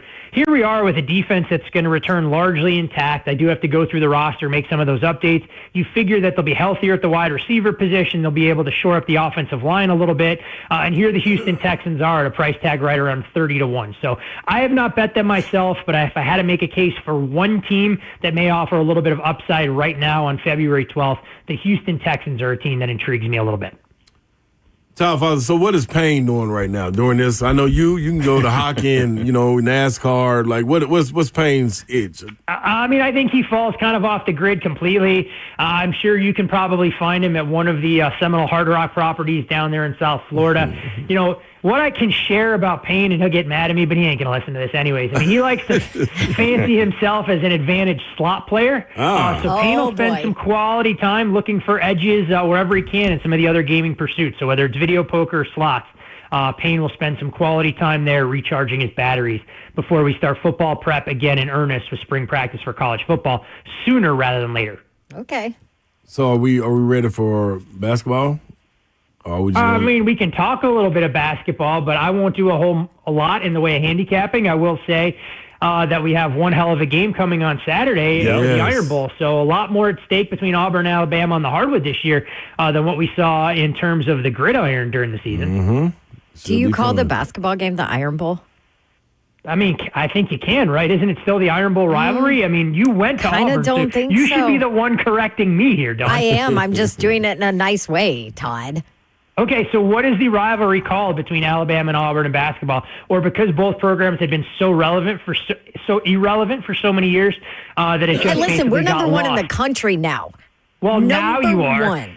And how many wins did Auburn basketball have in your 4 years on campus down there in the Plains? Oh, no, Liz. Oh, I hate that I'm about to age myself. I was just about to say, baby. But Y'all I'm were going pretty good to. back then. No, we were really good. That was the Chris Porter, Scotty Pullman, Marquise Daniels at one point. Those were those days. We were actually pretty good.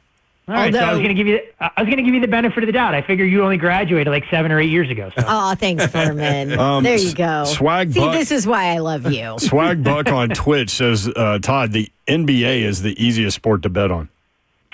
He would be the first one that I know to kind of speak to that. But if he's able to find an edge in the NBA, more power to him. I will say books have gotten a little bit smarter in terms of posting overnight odds based on player availability or lack thereof. But you do have a full slate in the association tonight. So if Swag Buck has found an edge, whether it's betting side or totals or player props, I tip my hat to him because it is one of the most difficult sports when I talk to a lot of professional bettors in terms of being able to identify an edge that they can lean into on a nightly basis. Why is that? Because you don't know if somebody's having a rest day or why is that? Part of it is that, what the age-old cliche is that it's the NBA, everybody makes a run. So when you're looking at some of these numbers here, teams will take their foot off the gas a lot sooner rather than later. And you don't know on a night-to-night basis what teams will look at it from an overall rotation standpoint. I will say years ago, the first half and second half totals market used to be one of the most inefficient in sports. And there were plenty of prominent sports bettors who shall remain nameless that were able to make quite a living being able to take advantage of that. But if you look at markets now, it's not as simple as just having the first half versus the full game. It is a much more sophisticated avenue to try and get involved in. And it's why I provide some of the challenges that are out there. So there's no doubt if you're a spot handicapper, you can kind of take advantage. But the other thing about the NBA that also applies to the NHL, we used to be able to capitalize on rest advantages and disadvantages, but a lot of those edges are now baked into the market. So if you want to play a team who's on their third game in 4 nights, you're often going to actually have to bet their opposition at a little bit of a premium. So it's how you quantify some of those edges that are out there. And for folks who follow it and know some of the X and O's, there's no doubt they're able to take advantage if they're selective. But if you're trying to bet the full board, I tip my hat to anybody who wants to bet the association on a nightly basis. Man. So if we go to the casino, Todd, what game has the best odds of me winning? In terms of the lowest house advantage, yes. If you find a good blackjack game and you have to shop around a little bit for that kind of thing, and you play it to the best of your ability, basically exploiting all of your mathematical edges, it'll be blackjack. You used to be able to find what were called 100 times dice tables out here. So you could put down a $5 bet on, say, the pass or don't pass line and be able to back that up with a $500 bet. to try and be able to maximize your mathematical edge. But the bottom line is this. Most of those table games are not going to give the player the edge unless you're counting cards or doing something nefarious to take advantage. The one game I will tell people to stay away from is roulette. Every time that little roulette ball spins on a typical roulette wheel that has 2 zeros on there, the green 0 and the green double 0, you lose about 5.5 or 5.3 cents per spin. So keep that in mind. And despite what Slay will tell you about his roulette system, there is no way to level the playing field in roulette unless you're on a biased wheel. That's I'm not going to reveal it, Top Father. Next time I see you in Vegas, I'll reveal it. We were told Baccarat is the way to go. Yeah. I mean, Bach for the common player, if you're not looking to try and do anything to improve your odds, it's going to give you a much better option than blackjack. But if you play optimal strategy blackjack and you know the rules about doubling on aces, and if a dealer has to hit soft 17, that's where you can kind of give yourself a pretty close to true odds, relatively speaking. And if the casino doesn't know that you're playing from a maximum standpoint, you can redeem some of the overall value of that experience through comps, rooms, food, drinks, all that kind of thing. Meanwhile, Payne is at the slots. Well, I mean, trust me, there's a little bit of weakness in some of the slot machines that are there based on when some of the bonus pay tables kick in. And there's a lot of bells and whistles, and nuance will be the best terminology I'll use to being able to maximize your experience as an advantage slot player. Look into that. Yeah, Davenport likes to do that too. Thank you, Top Father. Yeah, I get the hunch that when Dawn's out here for her trip sometime in the next couple months, Dawn will not have done the proper homework or be willing to shop around Las Vegas Boulevard to figure out what slot machines is going to give her the best opportunity. You are going. I forgot. Will you do that for me? No, I cannot absolutely not do that I'll for pay you some of my winnings. That makes it even better. That's very generous, but if that was the case, I would probably want to collect all of it myself, and I would be the one out there in the slot machines if I wanted to go down that path. Okay, I'm going to text you to find out how I do that, though. I'll wish you the best of luck. It's a process that is extremely involved, and I'm not sure you want to commit your time and your limited resources as a broadcaster and one person that has a family to try and figure out exactly how you can grind out a couple of pennies worth of edge for a 72-hour trip to Las Vegas. Also, she would need to be kind of sober to figure all that out. That's what I was going to say. I wasn't going to build in the sobriety aspect of it into any modeling that was getting done, but yes, there is a negative correlation between being able to make money on the slot machines compared to the level of alcohol consumption that you're going to take in. I mean, that's why they give out free.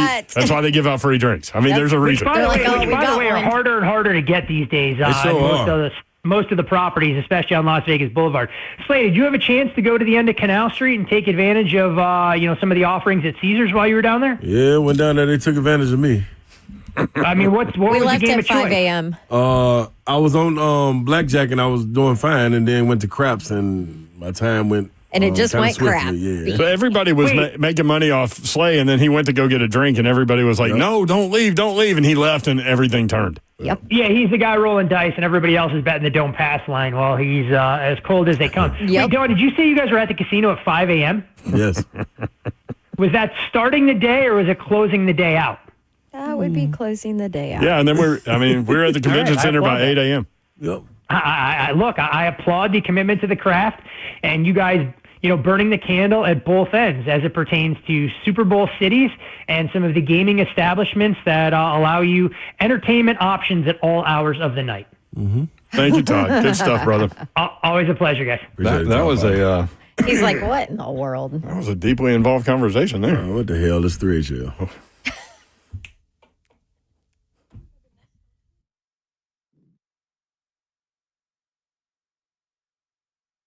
I love living in Middle Tennessee. We've got great restaurants, entertainment, sports, and one of the nation's top Ford dealers right here in our backyard.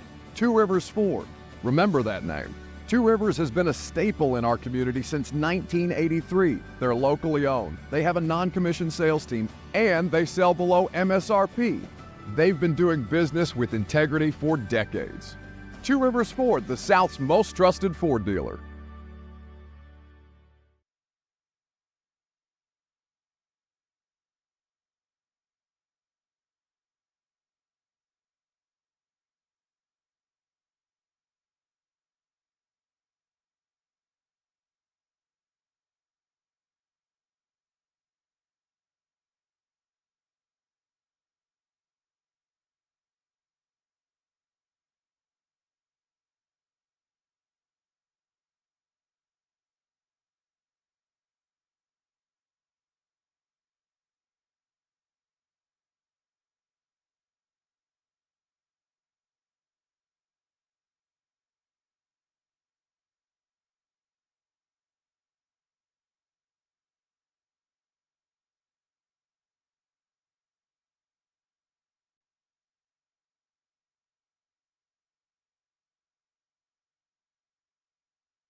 But oh well, oh what the hell, it's 3HL. Come on, Nashville. What the hell? It's 3HL. And you love Johnny the Poet came up with a song yesterday. We need to play that in the 5 o'clock hours, though. You want to? Yeah, we can. I forgot to take you and Don out of queue, so you guys have your ad-libs in there as it plays. No, that's fine. Which it works. I thought about that in the moment that we would be recording that, but for those that missed that yesterday, that's why Slade just said, what the hell, it's 3HL.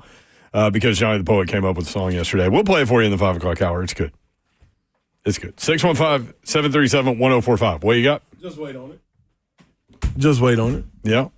And it'll be there. You guys are being great little employees today. Look at my little, the stapler was for you. Oh, thanks, Zeph. Zeph takes care of me. You guys are such good little employees. You got your expense reports out. You're stapling your receipts. I still have to do it all. Well, you do realize that we have to turn it in by Friday. By Friday. Tomorrow's Which means Thursday. You'll do it I'll do it tomorrow. Thursday night. I'll do it tomorrow. I already wrote it on my show sheet for tomorrow. Things to do. Thursday, 3HL. And then I wrote background check Oh, yeah, you got to do that. and receipts. Got to make sure you're not a chunky junkie. Before the show, I was sitting over here in our side studio, and I had all my receipts laid out on the table. And Paul walked by, our boss, and I go, hey, Paul, can I get your help? And he was like, oh, my gosh, what are you doing, homework? I was like, yeah, homework you gave me. My expense report. This is for you. Did he help you with it? Yes, he did. He showed me exactly what to do, and I forgot one of my you've receipts. never done one? No, I've never done one. So I left a receipt at home that I had left in my pocket. Uh-oh. And so I got to get that and do it tomorrow. Uh-oh. I need to get a receipt from you, too. Yeah. If you have it. I do. Okay, good. Should we put in parentheses on our fancy dinner, Jim Nance? Yes. Just to get it approved. My drinks were higher than my food. That was a nice restaurant. well, so were mine. They're not paying you for your drinks, though. I know, so I'm just saying. Like, everybody should feel good about that. Taylor H. said, a little late for a background check on Mayor. I mean, it's all good. We have to do it every year. He's been there too many times. It's a driving check, basically. Yeah, but none of us drive. So we can drive station vehicles, but none of us drive station vehicles. Or your personal vehicles to station events. Yeah, but it's not like they pay us for that. Oh, Babs. Yeah, but you still got to go for work. Well, they don't. It's not like you get miles or anything. Babs. Right, I'm with Babsy. Oh, man. I'm riding with Babsy. Whatever. I mean, you could think ride my with little Babsy. mailbox accident's going to show up on that thing? I rode with Babs from the airport to and from the airport. How was that? I hadn't ridden with her in a minute. Oh, that was the first time I was in the car with Dawn driving. Listen, I don't think I have she thinks thoughts. She already was aggressive, right? Now she's in this truck.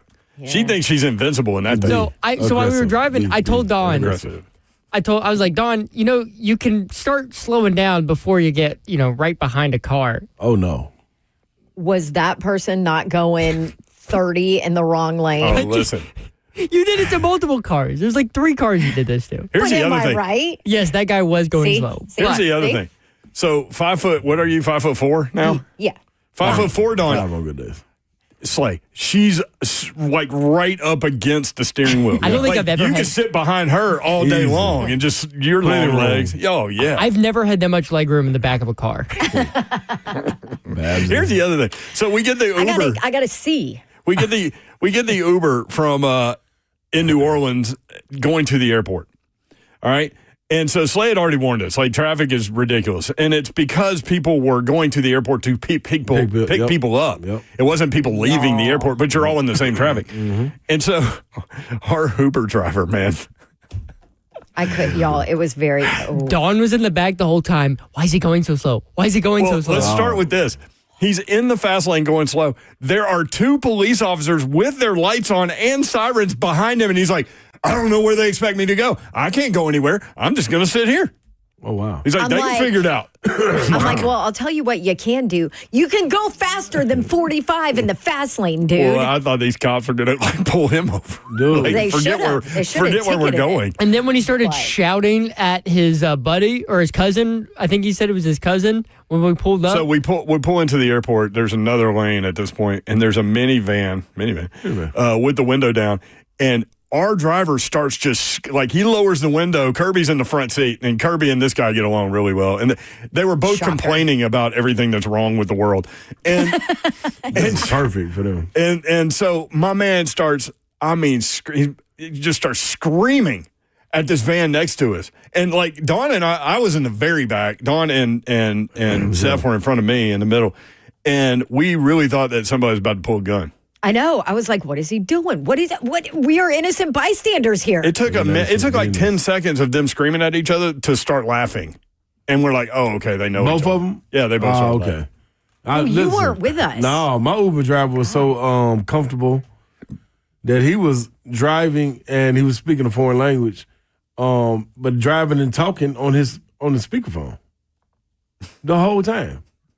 In the foreign language. Well, but he wasn't like holding the phone. You're not even supposed to be on the phone as an Uber driver. I drove for Uber. Oh, you drove Uber? Yeah, you didn't know that? Oh, you'd be a hell of a Uber driver. I let people party and everything. Let's go. Where we going? I had like three different people try to get you to come party with them instead of driving Uber? At their house, though. Like, I was dropping them off from downtown. They'd be like, man, you want to come in and get a drink? Like, I was like, I am driving right now. But if it was any other time, dog, I'd take you up on it. Like, nah, what a but wild I think question for a professional driver. I am trying to keep people safe. Like, that's why you called me. Yeah, you called me. For this purpose. But okay. All right, 5 o'clock hour coming up. Jeremy Fowler with ESPN put together a tiered list of where NFL teams are and what they need to do.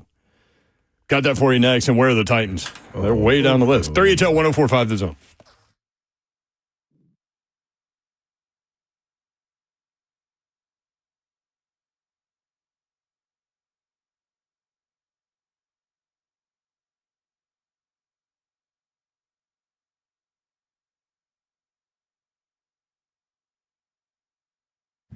Listen, Zen Sports right here in Tennessee is just keeping the winners coming in their VIP Players Club sweepstakes. And get this, Zen Sports is going to reserve several VIP tables at Dirk's Bentley's Whiskey Row every other Saturday. It starts this Saturday, the 15th. Their February VIP Players Courtside Club sweepstakes in full force. And you can sign up with Dawn TN. That is your user code. New users, you'll get 500 bonus entries when you sign up using DAWNTN. So what is this that you're talking about? Well, this month, one grand prize winner will win 2 VIP tickets to the men's basketball conference championship game in Nashville, plus a $10,000 bonus bet on any tournament game or a $10,000 cash alternative. You earn entries on every bet you place, every dollar you wager, and you earn 10 times the entries on all parlay bets. And obviously, you use my code, you get 500 extra entries. DAWNTN. Just go to zensports.com/sweepstakes for a list of rules and jump in with Zen Sports, where sports betting just got better. Gambling problem? Call 1-800-889-9789. Must be 21 and older. Located in Tennessee. $5 minimum wager to qualify for entry.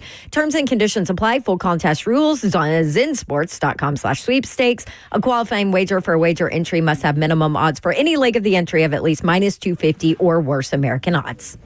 615-898-9367 is the number you need to call or text when you want to get with GameDayMen'sHealth.com. You trying to get in the game with, that's the number. Let me give it to you again, 615-898-9367. 1 in 4 men over 30 have low testosterone levels, and low testosterone can affect your energy levels, your workouts, your sleep, your bedroom activities, all of the above. It can even make you grumpy. Now, guys, if you call Game Day and get started right now, your life, I promise you, can change by the time the summer hits. No need looking in the mirror and saying, oh, I need to get on it. This is that. You need to do it right now, but you need to know those levels. Don't trust your buddy in the gym that's going to give you some kind of magical number that he thinks of in his head. That's not the way it goes. You got 2 locations, Green Hills or Hendersonville. It's real simple. You go in there, free consultation, get your labs done. They come back within 15 minutes, and you know what your levels are. Boom, that easy. Don't put this off any longer. Call Game Day today, 615-898-9367, 898-9367. Get in the game today with GameDayMen'sHealth.com.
Good evening. It is 5:05. I'm just been on the live from the 104.5 The Zone Studios. Former Titans general manager John Robinson is set to interview for the Jacksonville Jaguars open general manager position as they continue their search. Robinson also interviewed for the Jets GM job earlier this offseason.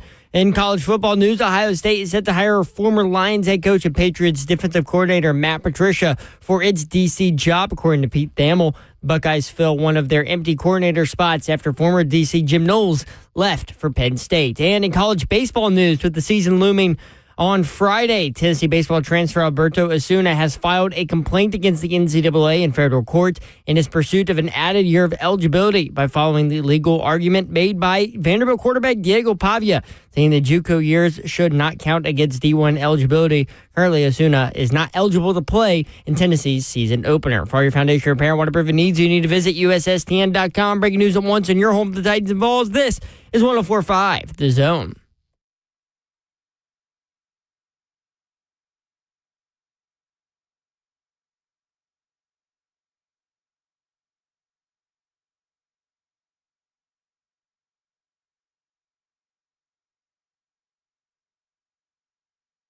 HL 104.5 The Zone. Brett Doherty with you on a beautifully dreary, rainy, chilly day. Day. Happy Wednesday, y'all. We're a heartbeat away from Thursday. We're just rolling through this week. Woo. Let's get it on, baby. Let's get Slay it on. is on one.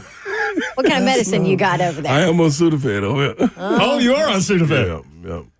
Sudafed Slay. You hear that, Mickey? Man, shout out to Mickey, too. Mickey hit me up the other day, man. Did he? Yep, about the Tennessee Sports Hall of Fame. Oh, good. Aw. Pretty cool. Oh, I saw Matt Freege yesterday. Freege. One of the best players in Vanderbilt basketball history. Yes, it is. And he said, man, tell Slay congrats on Tennessee Sports Hall of Fame. I said, hey, man, you need to be somewhat next, man. Mm-hmm. Tell Freege I appreciate him letting me score all them points on him. That's my man right there. Nice Slay. That was some real battles. I asked him, when was the first time you dunked a basketball? And he said 8th grade. He said he didn't do it in a game until his sophomore year. And I said, how did it happen? He goes, I was on a break, and he goes, I went up, and he goes, I couldn't believe how high I was. Yeah, it kind of just happens. Like, I mean, my first time. No, it doesn't. Yes, it does. Yo. I mean, for some of y'all. Yeah, it kind of just happened to us. Zeph, has it ever happened for you? Sorry, I was editing a podcast. You ever dunk a basketball? It just happens? No. About you, Babsy? Can't say Yeah. that. Let's play volleyball. Yeah. She could get up. But she was That's what I'm saying. she was a defensive specialist. Wait on an 8-foot Yeah, but pole. I Yes, okay, I got to watch how I say this. I hit in high school. Last time I said this, I said I swung in high school. Oh, wow. Yeah. As in, like, I swung on the front row. I Mm-hmm. hit, and I got absolutely drugged for that. So many jokes, and I'll leave them Yes. right. I'll leave them right there. So anyway, So you're the I only one in the hit room. in high school. Yeah. Yes. Although when we were kids, we would play basketball at Jewelry Green over there in Green Hills, and they had picnic tables. We would move the picnic tables in front Jump of off the them. 10-foot. Yeah, but that's not a good idea because, like, when you're jumping from a certain elevation and you come down like 3 feet, Different. It's different, and you like bust your head, basically. Yeah. And they're not like pull down rims either. They No, were it's just like kinda silly, iron. It's kind of silly little game you was playing. That was dumb. But anyway, your story. He was like, what was Slay's story? And I couldn't remember exactly. I got it like half right, which is what I usually do. Sorry. Yeah, 8th grade tennis ball, West End Middle School. And then when I went to 9th grade, we were playing in a. Were we playing in the freshman? No, it was a freshman game. Me and Terry Reynolds. He transferred in from Overton. I came from West End, and we were running the break. It was a 2-on-1 break at Overton High School, and So there was a defender down there. yeah, and Terry threw it up, and I was watching the ball like, dang, I guess I got to go get it. I guess that's what he's doing with that ball right there. So He believed I jumped in up. you. Yeah, he believed in me. Hey, sometimes you need people around You did. you that believe in you more than you believe in I yourself. believe I can fly, and I jumped up there, went and got it, finished it, and dog. After that, it was over. It was nothing but dunks from him. Once you knew you could do it, it was done. I couldn't believe it though when I was doing it. I was like, dude, but I didn't want to show emotion. I acted like I would do this all the time. But inside, I was like, hell yeah. I did tell Freege, I said, oh man, those teams at Pearl Cone with him and John Henderson, all those guys. serious. And he was just smiling. And I go, I said, I asked Slay one time, I said, hey man, did you like make a scene, like when you would dunk the ball, and his answer was, "What?" Yeah. And he said he would go in the crowd. Yeah, I'm doing airplane in the crowd. Yeah. In high school? Oh, high school, in the school. What did the referees think about that? Those antics? Coach didn't like it either. I was usually probably on the verge of getting subbed out, but you know what I mean. At some point, you just kind of set the bar as to what you are, though, right? Like, so even officials expected it at some point. Yeah, they knew it was coming. They knew exactly what was coming. So shout out to Coach Collins, Ricky Collins over there, assistant coaching to Brian Penny Collins. He's my guy. I don't know how he dealt with it. I told him about 4 years ago when I first got back and I started commentating games at TSU, I walked up to him and said, "Hey, Coach, I'm going to be honest. I don't know how you dealt with me in high school." Because I went back and watched some of the games. Man, I was in my own world, dog. Like, this was crazy. I'm gonna show y'all one day. Y'all gonna be like, dude, what were you thinking? That's what I want to know. What were you thinking? I don't have no clue. I remember we were playing Science Hill at Arby's Classic in Bristol, Science Tennessee. Hill was a program. That was the truth. Yeah. We come down a 3-on-2 break, and I fake one way and pass it to the other. By the time the guy finished the layup, I was literally going up the sideline with the fans, giving the fans 5 while everybody else was running back. Like, dude, what you doing? You're not supposed to play the game that way. But you were having a good time. Oh no, I was having a blast. I was having a damn blast, boy. I'm telling you. They thought it was all about me, boy. Tell you that. So who changed that? Nobody. I had a blast. I had a blast my whole career. I had a good time. Nobody. Yeah, I know, but at some point you understood that it wasn't about you and it was about the team. Oh, no, I always knew it was about the team until it was showtime. Showtime was about me. That was just be real. So Steve Smith at Oak Hill, like you show up there and everything, like he knew what he was getting. Oh, yeah. Well, yeah, I think. Or did he have a talk with you? No, he had a talk with me, but he let me be me too. Yeah. Yeah. Because I like to get the ball. He was like, sometimes you can give it up to the point guard. I was like, Coach. You did that at Tennessee a lot. Yeah, you would get the rebound and go coast to coast. I can go down here. Like, why do I need to give it to him? I mean, Shaq used to do that at LSU. Saying. That's a good little list to be on. You and Shaq. Man, it's like, what was big man running the floor. And it's not like you would blast. Sometimes you would keep it, but like you would distribute, like you would run the 3-on-1 break after you rebounded the ball. I was gonna make the right decision. Yeah. Now what I was gonna do after the decision? That's what I'm talking about me, y'all, is the celebrations. That's what I'm talking about. I was gonna do after I make the right decision. The game. Make the right basketball. I'm playing the right game. Yeah, I'm playing the right way and everything. Hey, y'all, this medicine got me high than a Bessie bag. Oh my gosh. Oh my gosh, it's like take 2 of Sudafed. Mickey. If anybody used to used to listen to our show, Mickey Ryan came in when he was with us, had a bad cold, all that. He was on Sudafed. And it might have been the funniest show we've ever had. So Brad Willis was our program director. He's the Tennessee Sports Hall of Fame executive director now. Yeah. He came in after that show. Like, Mickey was going crazy. He was like, Sammy Sosa's name isn't Sammy Sosa, and it's blah, blah, blah. And then I looked on Wikipedia, and he was right. Yeah. But the way he presented everything that show, I was like, oh, my God. Well, there was no reason to even bring up Sammy Sosa. Right. That's another reason. I just felt myself outside myself talking. Yes. And so that's what he said. So Brad Willis comes down there after the show was over, and he goes, "Man, that might have been the funniest show y'all ever did. Don't ever do that again, Mickey. If you're taking Sudafed, stay home." Yeah. So that became a thing, Sudafed Mickey. I remember y'all telling me that. And this is real. Look, now we have Sudafed Slay. Yeah, which is alliteration, which is even better. I got a bigger body though.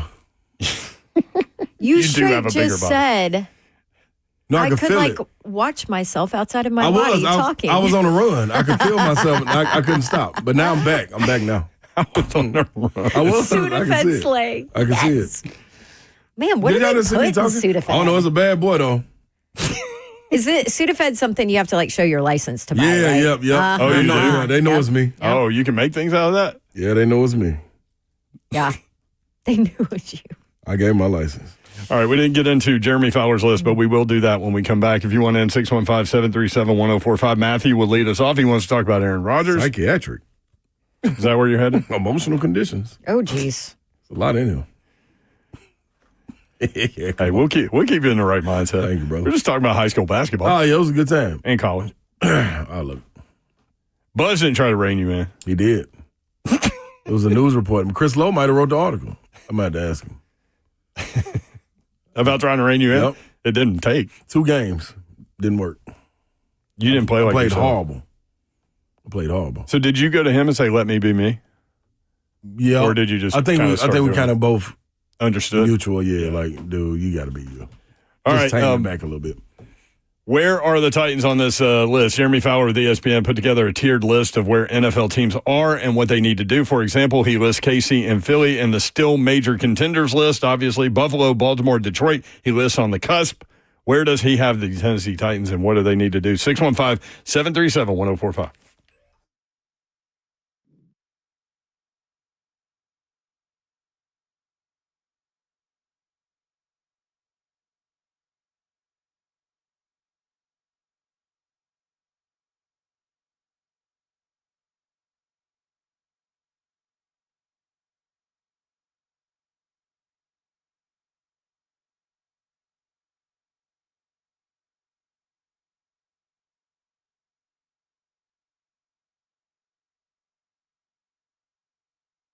Want to look and feel better about yourself? 2025 can be the year. Your hair can be fuller and thicker. What's happening? Big Slade coming to you, and I went to We Grow Hair, grew my hair back, and the biggest confidence booster ever. When you close that little sunroof up, you can too. Call them right now. 615-376-6010. We Grow Hair right here in Nashville for almost 30 years with proven solutions that work. No one else in Tennessee has the Artist Robotic FUE procedure, and We Grow Hair's high-density hair transplants that give you 2 times more hair in just one procedure.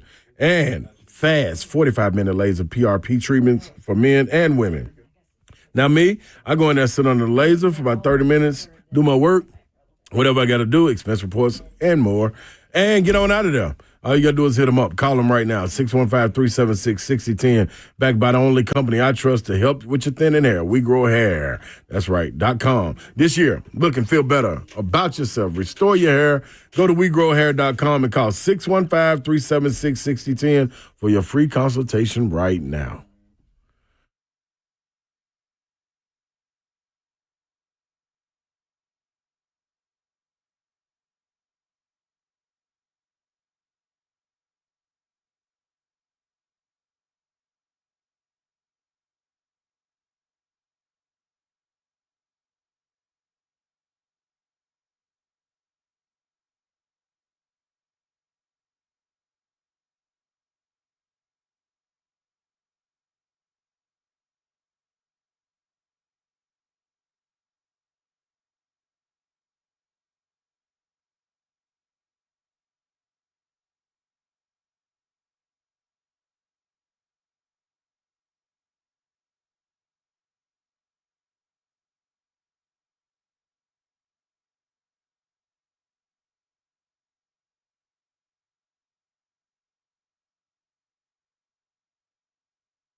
3HL 1045, The Zone. Brett Doherty, Don Davenport, Ron Slay.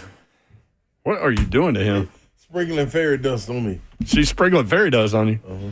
That Sudafed's getting him. I'm messing with him. And by the way, yes, Slay is sick. That's why he's taking Sudafed. Oh, y'all thought I was just taking it to take it? Yeah, somebody said, make sure you take it. That would be P96 on YouTube said, like an update on today's show, Pocket Rocket swung in high school. Wow. Those are a couple things that were mentioned. What the hell? Sudafed Slay. 3HL. Sudafed. Knock Trop says, Junkie shot at Slay's wife with his own gun. I didn't even think about it like that. Who said Right? that? Coach, there was a Coach Mack. Somebody came on and said something like that. Coach Mack said that. Coach Mack said that, yeah. Man, that Sudafed's really getting to you, huh? Man. See what had happened. Yeah, and the reason why so for those that don't know, like, Slay's vehicle was stolen. He nicknamed her Chunky Junkie based on her appearance and her actions. Yeah, most definitely actions. And flipped the vehicle a couple times on Nolensville Road. She was gone. No blood anywhere. Multiple people wrote when we told the story, you can't catch a crackhead. Well, they did today. They did. Caught her. I think 3 a.m. It's 3 a.m. She must be lonely. Ultimately, like, part of the charges was she traded her baby for a car. I don't think the guy wanted to make the trade. Nah. He was standing there in disbelief. She was found on Old Hickory 965 somewhere around there. So that's probably how she got caught. Yep. See? Messing around. Karma, man. Yep. I'm still like, did she walk in the dude's house and was like, here's a baby, thanks for the keys, and then just dip? I don't know. Might have met him at the gas station. Did the guy get out of the car and then she was like, baby, car, let's go? Also, think about it. This happened to you almost a month ago. Yep. So that baby was 2 months old.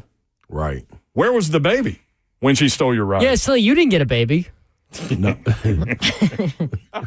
No, I did not sell. Where was your baby, Slay? Did not get one. Yeah, you should have gotten a baby out of All there. you got was a wrecked car. Yeah. Yep. And a missing pistol. Right. And Gucci bag. Gucci bag. And 400 bones. Was you that got the- Chris's? You got the short end of the stick Chris there. was like, oh, heck no. My Gucci bag's in there. Oh, maybe that's why she went after it. Oh, yeah. I'd have Enough gone after reason. Yeah, it has been kind of a all around the way show. Yes, it has. Sudafed Slay. He said he thought he was like talking outside his body a minute ago. I could feel myself. You said you were on a roll. I was. It's like, wow. I'm going. 615-737-1045. Jeremy Fowler with ESPN put together a tiered list of where NFL teams are and what they need to do. For example, he lists, got to find it. He lists Kansas City and Philly in the still major contenders department, of course. I mean, right? Yeah. I was going to say, though, is Kansas City? They got a lot of pieces about the. They paid the center. Trey Smith's going to be gone. Yep. Apparently. Kelsey, they just hit on ESPN. We're going to talk about that. I don't think that, I don't know. I don't think that performance helped his cause. No. Xavier Worthy, I guess you can just depend on him. He lists Buffalo, Baltimore, and Detroit on the cusp. So that makes sense. But just to give you an idea where this is going. So the list that he put the Titans in was rebuild in the works. He wrote, average age of roster, 26.2 years old. That's young. That's what I thought. Salary cap space, $53.9 million. We outlined the other day. I think they're fourth in the AFC in cap space. Okay. Total 2025 draft picks projected as of right now, 7. So they have a first, a second, 3, 4. So 5 of the 7 are in the first 4 rounds. And my guess is they'll use the 3 and the 4th to move up into the 3rd, right? And keep one of the 4ths and, do something there. But this is what he wrote. Tennessee wants more draft picks for its rebuild, which is why some around the league would not be surprised to see the Titans entertain a trade at number 1. Or wouldn't be surprised. Right. Or create the perception that they are willing to do so. The Titans will do extensive work on quarterbacks Cam Ward and Shedeur Sanders. For sure you do that. Veteran passer options likely will not be off the table. So they could do that, which we've all talked about. After the Titans splurged in last year's free agency under former GM Rand Carthon, the new regime led by Chad Brinker and Mike Borgonzi could lean the other way. That's what they kind of talk about, right? Building through the draft and being doing their due diligence in free agency. Right. Trade chatter about defensive tackle Jeffrey Simmons will persist. But I'm not sure the move is feasible or prudent. Top shelf interior pass rushers at the age of 27 are hard to find. Come on now. The only way they trade him is if he wants it badly enough and they do it because of that. I ain't saying, I ain't saying that he wants it. I'm just saying it's hard to be around bad. Consecutive. Myles Garrett, good example. It can wear on you, man. Especially when you know you're good. That's all I'm like. As a player? Yeah, man. Like, you want more. Does it look like it's on the horizon? Right, and you know you have a narrow window to be good. To the level he wants to. He want to be mentioned with the Chris Jones and, guys like that. Like, yeah. What comes with that is winning. 615-737-1045. Do you have a giveaway today? Oh, yeah. A folded up giveaway. Stand by. Letterman used to do that. Here we go.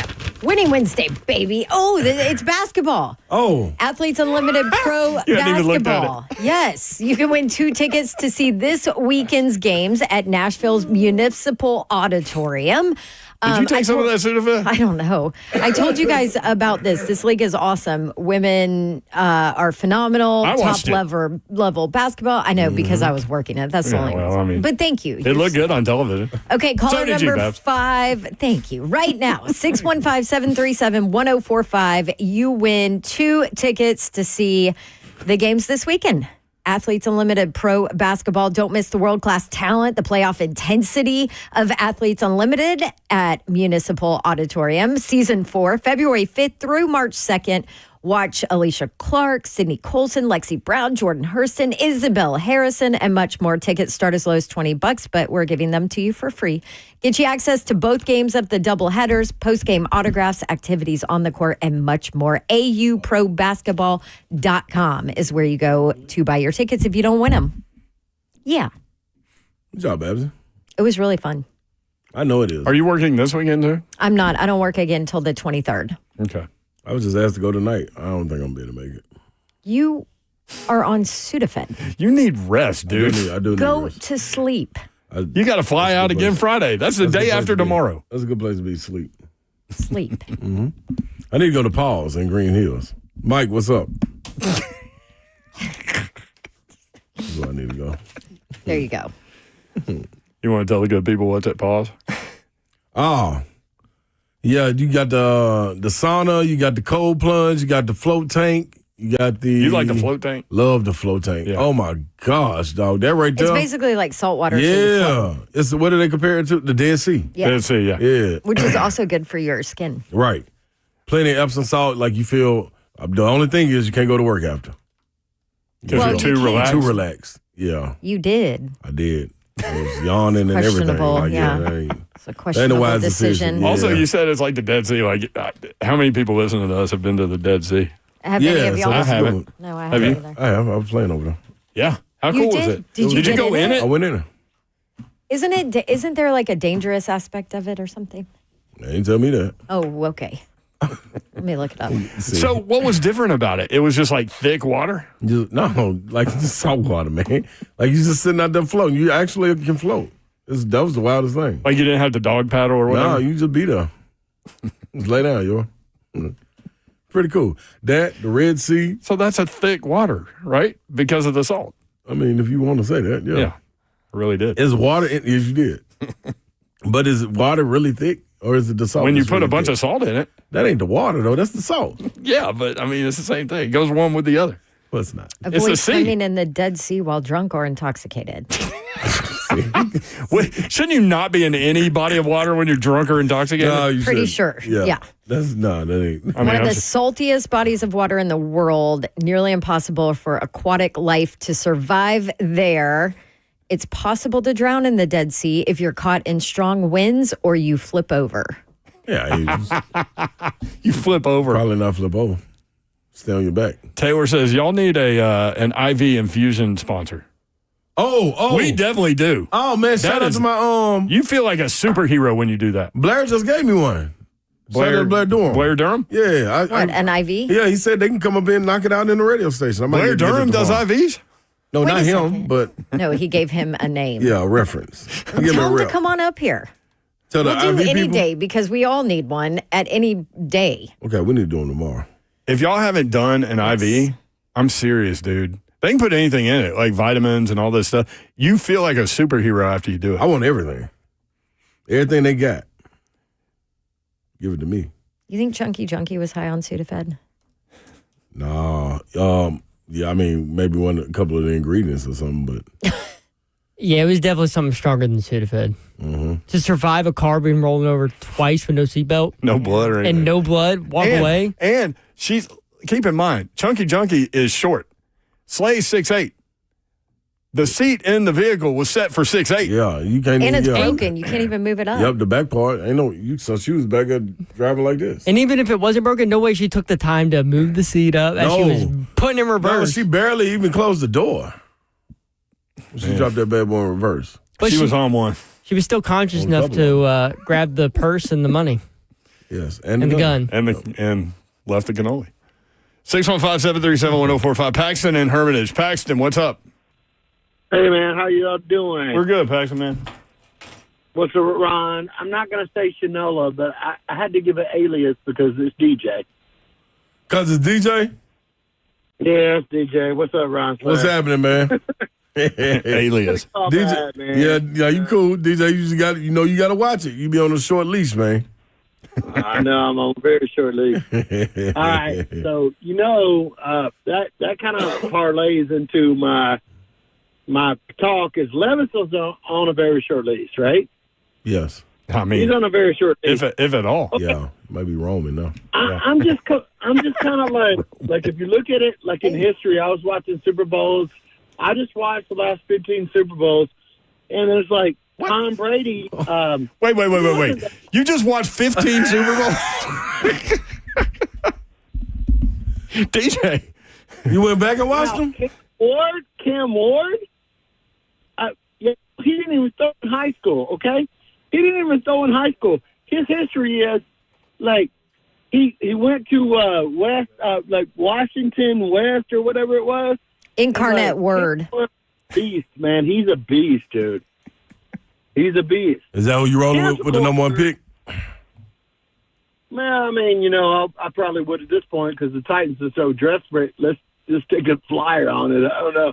Maybe. A flyer on the number one overall pick. I mean, DJ's rolling, man. DJ. Then what are you going to do? Okay, well, I got a list. Hang on. Let me go down my list, okay? But the first thing I would do was try to make a move for Sam Donald. Mm-hmm. Okay. Kick back. I would try to do that. See what happens. I mean, we got to put butts in the seats, but, Coach, you got to watch his tape, man. I mean, Brian Callahan, at the end of the day, he's going to make the decision because this is the coach. And we have to empower this coach for the Titans. That's right. And whatever decisions they make, man, I mean, it's like he is still stepping up for Will Levis, and I hate all this talk about everybody like, let's just kick Will Levis all the team. I mean, this is my play. I'm on the radio right now. This is my voice. But it's like, I don't hate Will Levis. I don't. Okay. I mean, look at Patrick Mahomes, how he got lost to the Philadelphia Eagles the other day. This same thing that happens with the Titans every weekend. Okay. Make some trades. Tom Brady is not that bad of a commentator. He's not, because I listened to the whole Super Bowl. He made most valid points, but, those couple of points today where he was, like, saying, whatever, and then they didn't Tom Brady did a good job. Yeah. So I'm all over the place. I get it. But I'm You not gonna are. say today. I'm not going to say Shinola today. Okay. At least I made my point. At least I'll have it. I got a DoorDash, a $50 order over here at PF Chang's. We're good. Man, I was thinking fried rice sounded good to me, and then you just Hey, man. PF Chang's. I can't tell who's more fried, him or Slay. or the rice in his bag. DJ, are you on Sudafed? Man, I'm all over the place. I don't even know what I'm on. I'm on hype. I'm on hype. All right, You ever DJ. heard of hype? Like Luminous Pill with Bradley Cooper. He was a Philadelphia fan. Oh, that movie was so good. We bring that movie up all the time. Mm-hmm. All right, DJ, get that PF Chang's out there safely, bro. Enjoy. Hey, Appreciate you, dog. I'm back on as DJ now. I'm not gonna say that stuff anymore. All right, bro. My man. Do y'all even remember what he's talking about? No. Yeah, he was doing his list and he cussed. I remember. Oh. Mm-hmm. Yeah.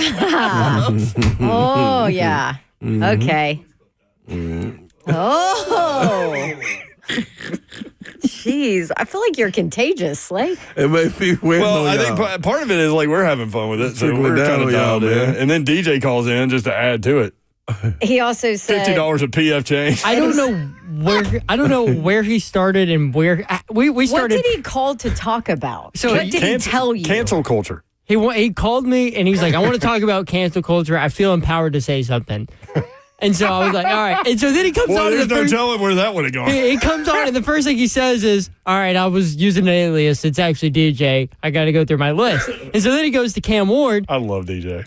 And then we end up at PF Chang's. How do we go from Cam Ward to PF Chang's? He watched 15. How about take a flyer with the Super first pick? Yeah, and he just watched the last 15 Super Bowls. Who does that? That was the best part right done to me.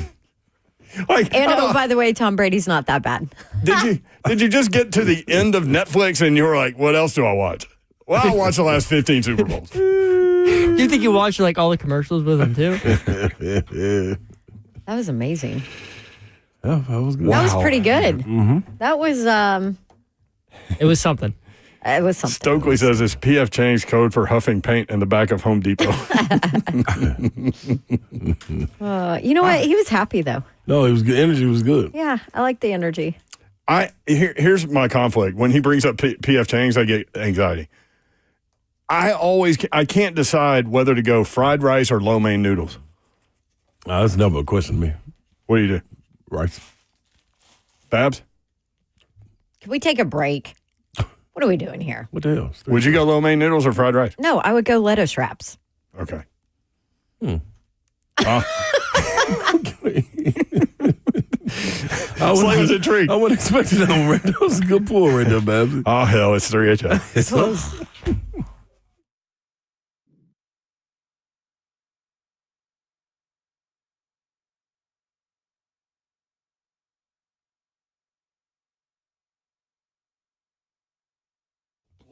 Loan Pronto is here to help you take control of your finances in 2025. They can lower your house payment and consolidate that nagging debt. It's time to start fresh, right? Did you know that 9 out of 10 borrowers get a better deal by calling Loan Pronto? I can attest to that because that happened to me like 4 years ago when I used Loan Pronto to get cash out of the equity in my home. It was an awesome process, super easy, and Loan Pronto has some of the most competitive offers for refis, for debt consolidation, for purchase loans, all starting in the low fives when you're talking APR. If you have a current rate over 6, don't settle for paying too much. Even if you're in process with another lender, call Loan Pronto, lock in your lower rate. You can do it with no appraisal usually and can close in as little as 2 weeks. Get your personalized Loan Pronto rate quote instantly, no hard credit pull, no upfront fees, and start the process at loanpronto.com. You could even skip your next 2 house payments. 615-499-5780. loanpronto.com at 615-499-5780. Loan Pronto, equal housing lender, NMLS 1661781, subject to lender approval, NMLSconsumeraccess.org. If you are often feeling tired, lacking motivation and drive, gaining weight, or noticing a loss of muscle mass, these could all be signs of low testosterone. Don't wait. Find out At Low T Center, they make it easy to get your levels checked. It's just a simple test, and with their on-site lab, you'll get results back right there. Low T Center is not a typical doctor's office. Their physicians specialize in treating low T with testosterone replacement therapy or TRT for each patient. The experts at Low T Center have more than a decade of experience helping patients. And super important, their personal treatment plans are optimized for each patient. These are not just basic standard treatments for current patients. Low T Center offers you a $150 referral credit for each new patient that you refer. And at Low T Center, you can also get your health evaluated for treatment with prescription GLP-1 weight loss medications. So get back to being your best. Go to lowtcenter.com to book your appointment today. That's lowtcenter.com. Low T Center, reinventing men's healthcare.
3HL 1045 The Zone. Britt Doherty, Ron Slay with you.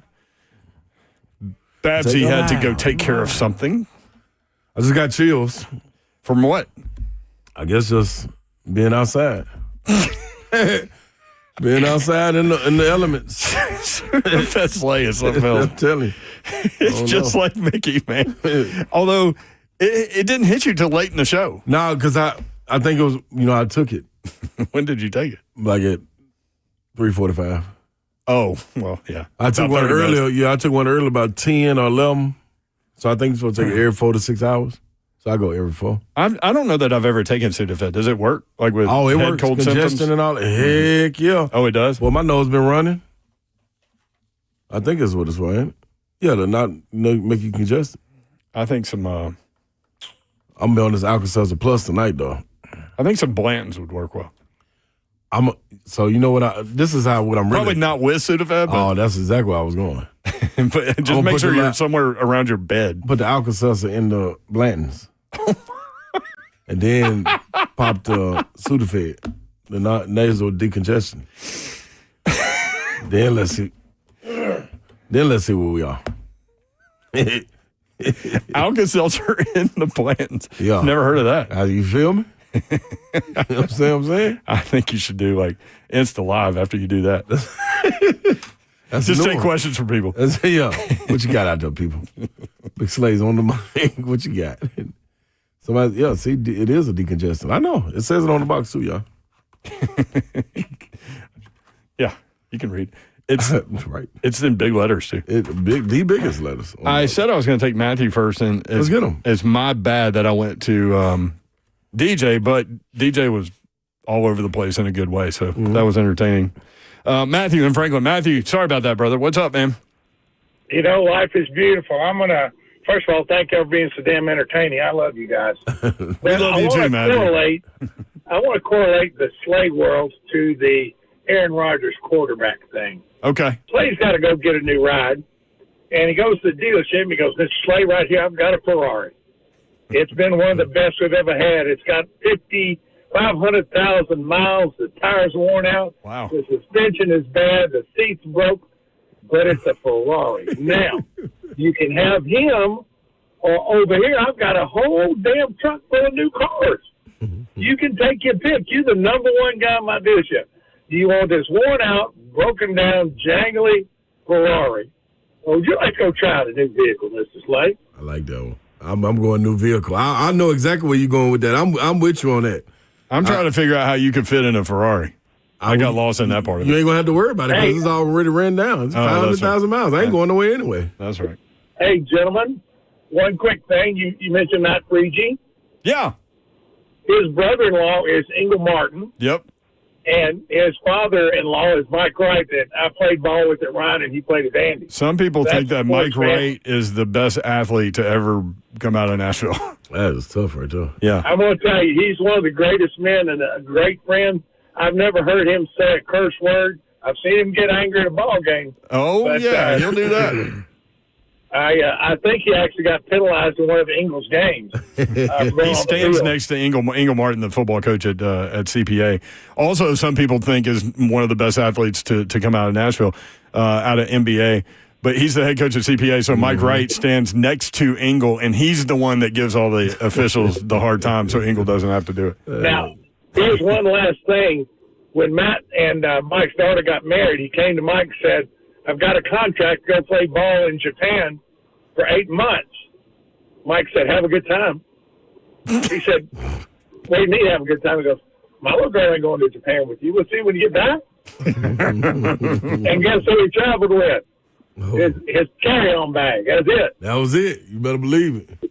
Everybody try to go one last Slay question since you're on Sudafed.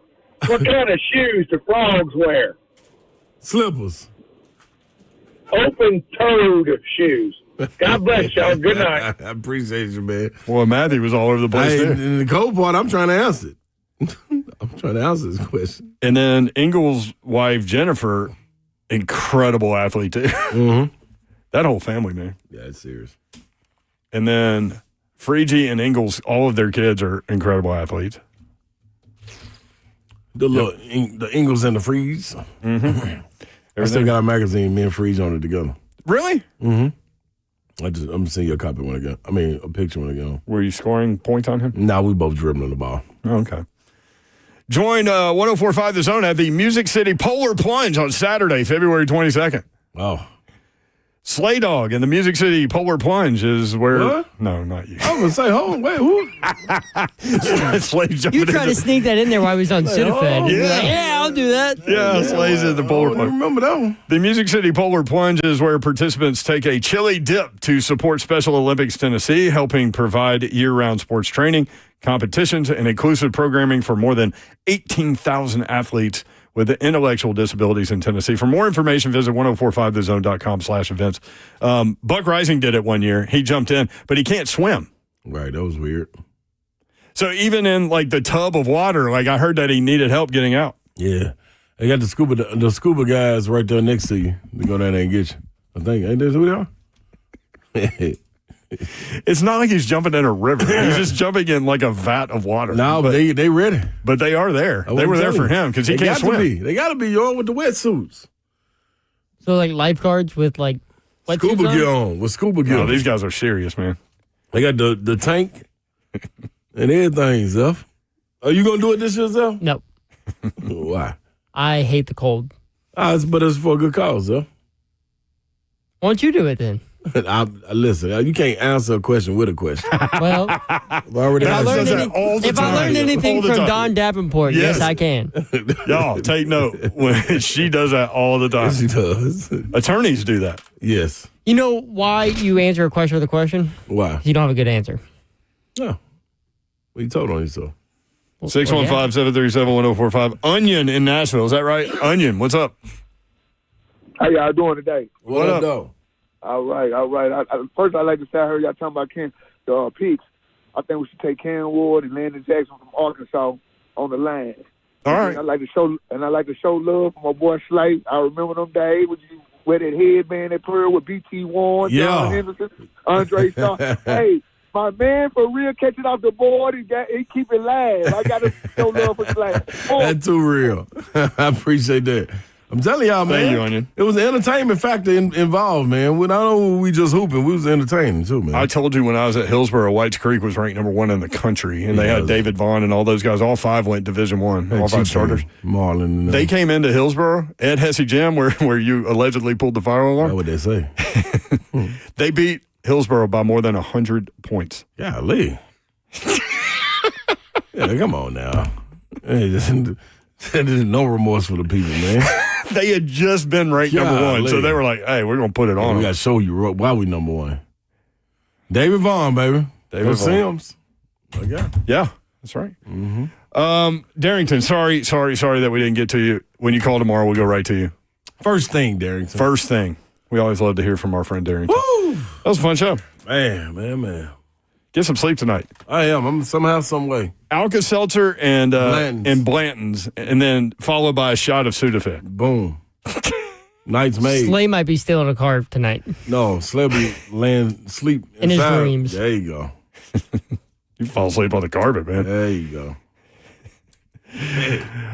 We'll be back at it tomorrow. Big Savage Ramon Foster will join us at 5:20. We may have another guest for you, but we'll have some entertaining and compelling conversation for you.